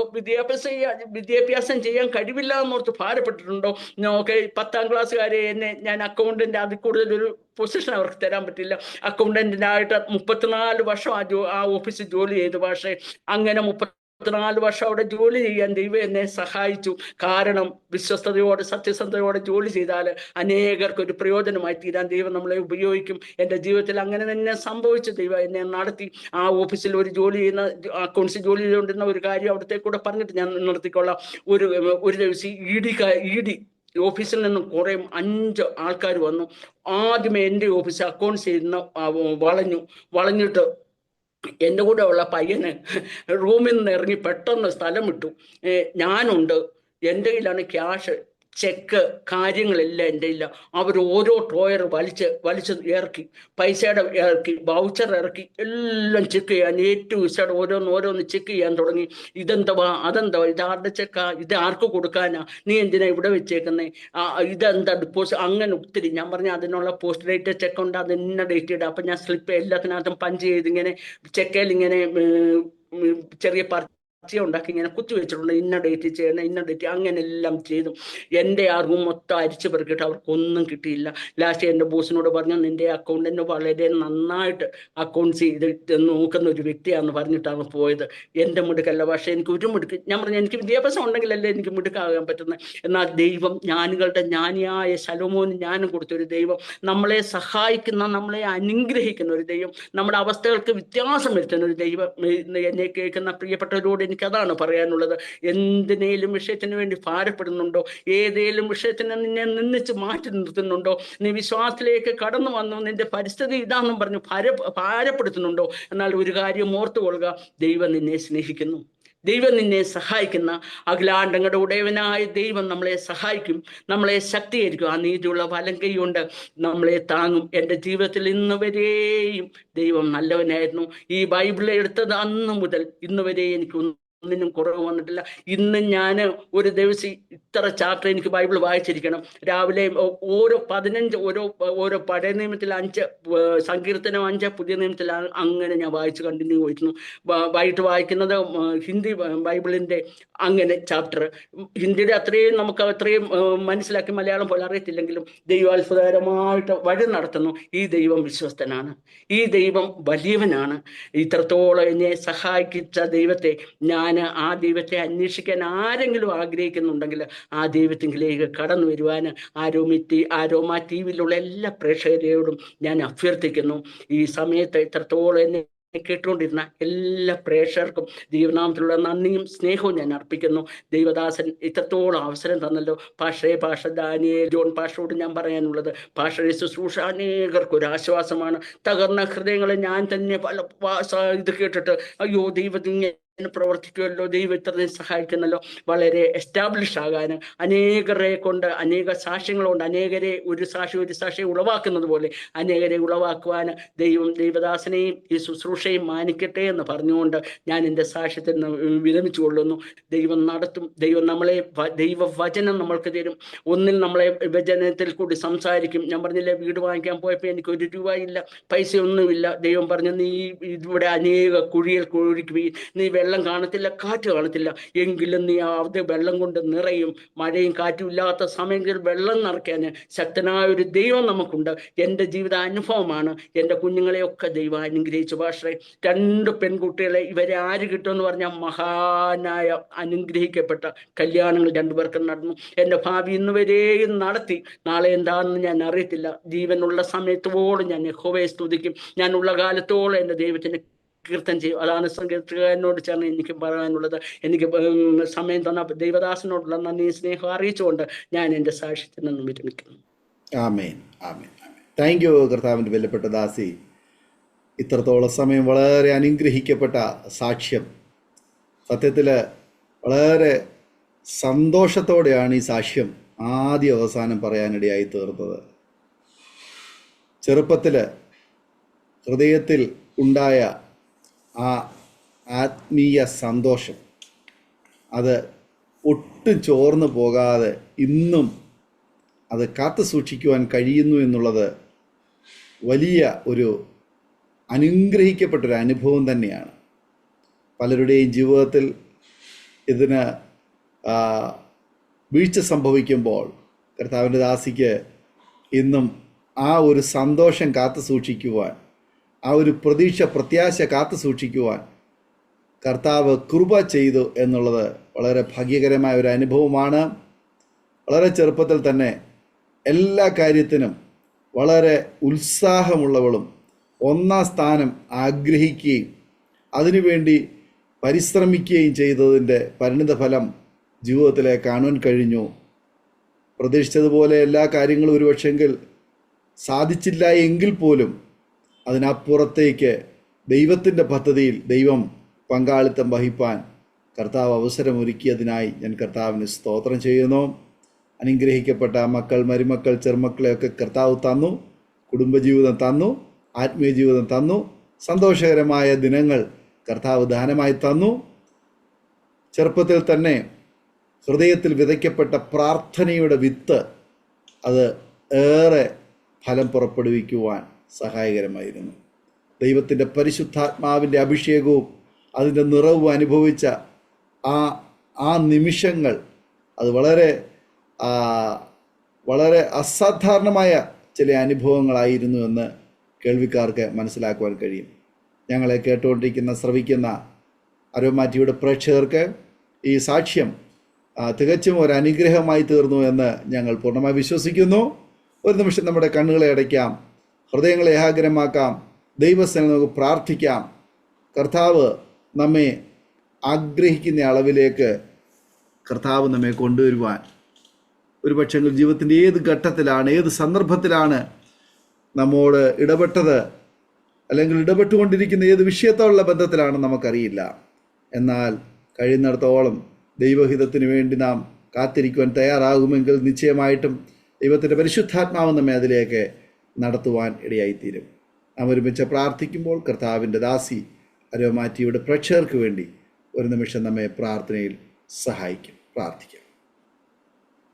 ഹല്ലേലൂയ. സ്തോത്രം, സ്തോത്രം, സ്തോത്രം, സ്തോത്രം. നല്ല ദൈവമേ, സ്വർഗ്ഗസ്ഥപിതാവേ, ഈ ദിവസത്തിന്റെ ഈ രാവിലെ സമയത്തിനായിട്ട് ഞങ്ങൾ നിന്നെ വാഴ്ത്തുന്നു, സ്തുതിക്കുന്നു, സ്തോത്രം ചെയ്യുന്ന കർത്താവേ. പ്രത്യേകിച്ച് ഹല്ലേലൂയ ദൈവദാസനോടും അരോമ TV പ്രേക്ഷകരോടും ഒത്തൊരുമിച്ച് അല്പസമയമായിരിക്കുവാൻ തക്കവണ്ണം കർത്താവ് സഹായിച്ചല്ലോ നാഥ. അവിടുത്തെ സ്നേഹത്തിനായി, അവിടുത്തെ ദയയ്ക്കായി, അവിടുത്തെ കരുണയ്ക്കായിട്ട് ഞാൻ ദൈവത്തെ സ്തുതിക്കുന്നു. യഹോവ നല്ലവനെന്ന് രുചിച്ചറിവീൻ, അവനെ ശരണം പ്രാപിച്ച പുരുഷൻ ഭാഗ്യവാൻ എന്ന് തിരുവചനം പറയുന്നുവല്ലോ കർത്താവേ. ഈ അരോമ TV ദൈവകരങ്ങളിലേക്ക് ഏൽപ്പിച്ച് പ്രാർത്ഥിക്കുന്നു. പ്രത്യേകിച്ച് കർത്താവേ, പ്രിയ ദേവദാസൻ ഡാനിയേൽ ജോൺ പാഷനെ കുടുംബമായിട്ട് ദൈവകരങ്ങളിലേക്ക് ഏൽപ്പിക്കുന്നു. താൻ ചെയ്യുന്ന പ്രവർത്തനം അനേകർക്ക് ആശ്വാസവും തണലും അനേക ജീവിതങ്ങൾക്ക് സന്തോഷമായി തീരുവാനത്തക്കോണം അവിടുന്ന് സഹായിക്കുന്നല്ലോ കർത്താവേ. ഇത് പിന്നെയും ഇതിന് ഒത്തിരി എസ്റ്റാബ്ലിഷായി തീരുവാനത്തക്കോണം അനേകർ കടന്നു വന്ന് ഇതിൽ സാക്ഷി പറയുവാനും അനേകർ ദൈവത്തിലേക്ക് അടുക്കുവാനും അല്ലെങ്കിൽ ഈ അരോമ TV ചാനലിനെ അവിടുന്ന് സഹായിക്കുമാറകണം കർത്താവെ. ഇതിൽ കടന്നു വന്ന് സാക്ഷ്യം പറയുന്നവരോടൊക്കെ അവിടുന്ന് സംസാരിക്കുമാറകണം. ദൈവത്തിന്റെ പ്രവർത്തനങ്ങൾ ചെയ്യുവാൻ എൻ്റെ ദാസനെ പിന്നെയും ബലപ്പെടുത്തുമാറകണം. എല്ലാവിധ അനുഗ്രഹങ്ങളാലും നിറയ്ക്കുമാറകണമെന്ന് പ്രാർത്ഥിക്കുന്ന കർത്താവെ. അടിയനു ഇതിൽ പങ്കാളി തീരുമാനത്തെക്കോണം അവിടുന്ന് സഹായിച്ചല്ലോ കർത്താവെ. ദൈവം അനുഗ്രഹിച്ചാട് വിദേശങ്ങളിൽ ഇതൊരു അനുഗ്രഹ വിഷയമായി മാറുവാൻ തക്കണം അവിടുന്ന് സഹായിച്ചാട്ട്. എൻ്റെ ദൈവം ജീവിക്കുന്നവന്ന് അനേകരെ അറിയുവാൻ തക്കണം ഇടയാക്കിയാട്ട് കർത്താവെ. ദൈവത്തിൻ്റെ എല്ലാ നന്മയ്ക്കായിട്ട് സ്തോത്രം. ഇത് കേൾക്കുന്ന എല്ലാ പ്രിയപ്പെട്ടവരെയും നീ അനുഗ്രഹിക്കുമാറകണം കർത്താവെ. ചില ജീവിതങ്ങൾ ദൈവത്തിലേക്ക് അടുത്തു വരുവാൻ അവിടുന്ന് സഹായിക്കുമാറകണം. ദൈവനാമം ഉയർത്തപ്പെടുവാൻ തക്കണം ഇടയാക്കിയാട്ട്. എല്ലാ മാനത്തിനും മഹത്വത്തിനും യോഗ്യനായ ദൈവത്തിൻ്റെ കരങ്ങളിലേക്ക് ദൈവദാസനെ പ്രിയപ്പെട്ടവരെയും ഞങ്ങളെ ഏൽപ്പിച്ച് പ്രാർത്ഥിക്കുന്നു. സ്വർഗം പ്രാർത്ഥന കേട്ടിരിക്കയാൽ സ്തോത്രം കർത്താവെ. മാനോമത്തോടെ എടുത്താട്ട് സകലവും ഞങ്ങൾക്കായി ജീവൻ വെച്ച യേശുവിന്റെ നാമത്തിൽ അപേക്ഷിക്കുന്നു. കൃപയുടെ കേൾക്കുമാറാകണമേ. ആമേൻ, ആമേൻ, ആമേൻ. താങ്ക് യു കർത്താവിൻ്റെ വിലപ്പെട്ട ദാസി. ഇത്രത്തോളം സമയം അനുഗ്രഹിക്കപ്പെട്ട ജീവിതാനുഭവം, ദൈവം നടത്തിയ അത്ഭുതകരമായ വഴികളെയും കുറിച്ച് ദൈവനാമ മഹത്വത്തിനുടെ അരോമാറ്റിയുടെ പ്രേക്ഷകരോടൊപ്പം പങ്കുവയ്ക്കുവാൻ സമയം വേർതിരിച്ചതിന് കർത്താവിൻ്റെ ദാസിയോടും കുടുംബാംഗങ്ങളുടേതായി നന്ദി സ്നേഹം അറിയിക്കുന്നു. ദൈവമായി കർത്താവ് ധാരാളം അനുഗ്രഹിക്കട്ടെ. കർത്താവിനോട് ഏറെ പ്രയോജനപ്പെടുവാൻ, നല്ല സാക്ഷ്യങ്ങളെ വഹിപ്പാൻ കർത്താവ് അനുഗ്രഹിക്കപ്പെട്ട അവസരങ്ങൾ വീണ്ടും ഒരുക്കട്ടെ എന്ന് ആശംസിക്കുന്നു, പ്രാർത്ഥിക്കുന്നു. പ്രേക്ഷകരുള്ളതായി നന്ദി സ്നേഹം അറിയിക്കുന്നു. നിങ്ങളെ ദൈവം ധാരാളം അനുഗ്രഹിക്കട്ടെ. ഈ സാക്ഷി നിങ്ങൾ കേട്ടതിന് ശേഷം നിങ്ങളുടെ പ്രിയപ്പെട്ടവർക്ക്, സുഹൃത്തുക്കൾ കൂടി ഷെയർ ചെയ്ത് കൊടുക്കും. അവരും കേട്ട് അനുഗ്രഹിക്കപ്പെട്ട് അതിലൂടെ ദൈവനാമം മഹിപ്പെടുക മുഖാന്തരമായി തിരുവല്ല. മാത്രമല്ല നിങ്ങളുടെ വലിയ അഭിപ്രായങ്ങളും നിർദ്ദേശങ്ങളും കമൻറ്റ് ബോക്സിൽ നിങ്ങൾക്ക് രേഖപ്പെടുത്താവുന്നതാണ്. അതുപോലെ തന്നെ നിങ്ങൾക്കൊരു പ്രാർത്ഥനാ വിഷയമുണ്ടെങ്കിൽ സ്ക്രീനിൽ കാണുന്ന വാട്സാപ്പ് നമ്പറിൽ ഞങ്ങളെ വിവരം അറിയിക്കൂ. ഞങ്ങൾ നിങ്ങൾക്ക് വേണ്ടി പ്രാർത്ഥിക്കുന്നു. എല്ലാ തിങ്കളാഴ്ചയും രാത്രി 9 മണി മുതൽ ഞങ്ങൾ നിങ്ങൾക്ക് വേണ്ടി പ്രത്യേക അരോമ TV പ്രേക്ഷകർക്ക് വേണ്ടി പ്രാർത്ഥിക്കുന്നു. പങ്കെടുക്കാൻ ആഗ്രഹിക്കുന്ന പ്രിയപ്പെട്ടവർ ഞങ്ങളെ ബന്ധപ്പെടുക. aroma.tv.co.in എന്ന വെബ്സൈറ്റ് നിങ്ങൾ സന്ദർശിക്കാം. അടുത്ത അനുഗ്രഹിക്കപ്പെട്ട സാക്ഷ്യം വചനചിന്തകളുമായി വീണ്ടും കൂടി കാണുമ്പോഴും എല്ലാ പ്രിയപ്പെട്ടവർക്കും goodbye. God bless you all. ആമീൻ. ഓർമ്മയുടെ മനോരഥത്തിൽ മായാത്ത ഓർമ്മയ്ക്കായി അരോമ മാട്രിമോണിയിൽ നിന്നും ജീവിത പങ്കാളിയെ കണ്ടെത്തൂ. നിങ്ങൾ ഒരു ക്രിസ്തീയ ജീവിത പങ്കാളിയെ അന്വേഷിക്കുകയാണോ?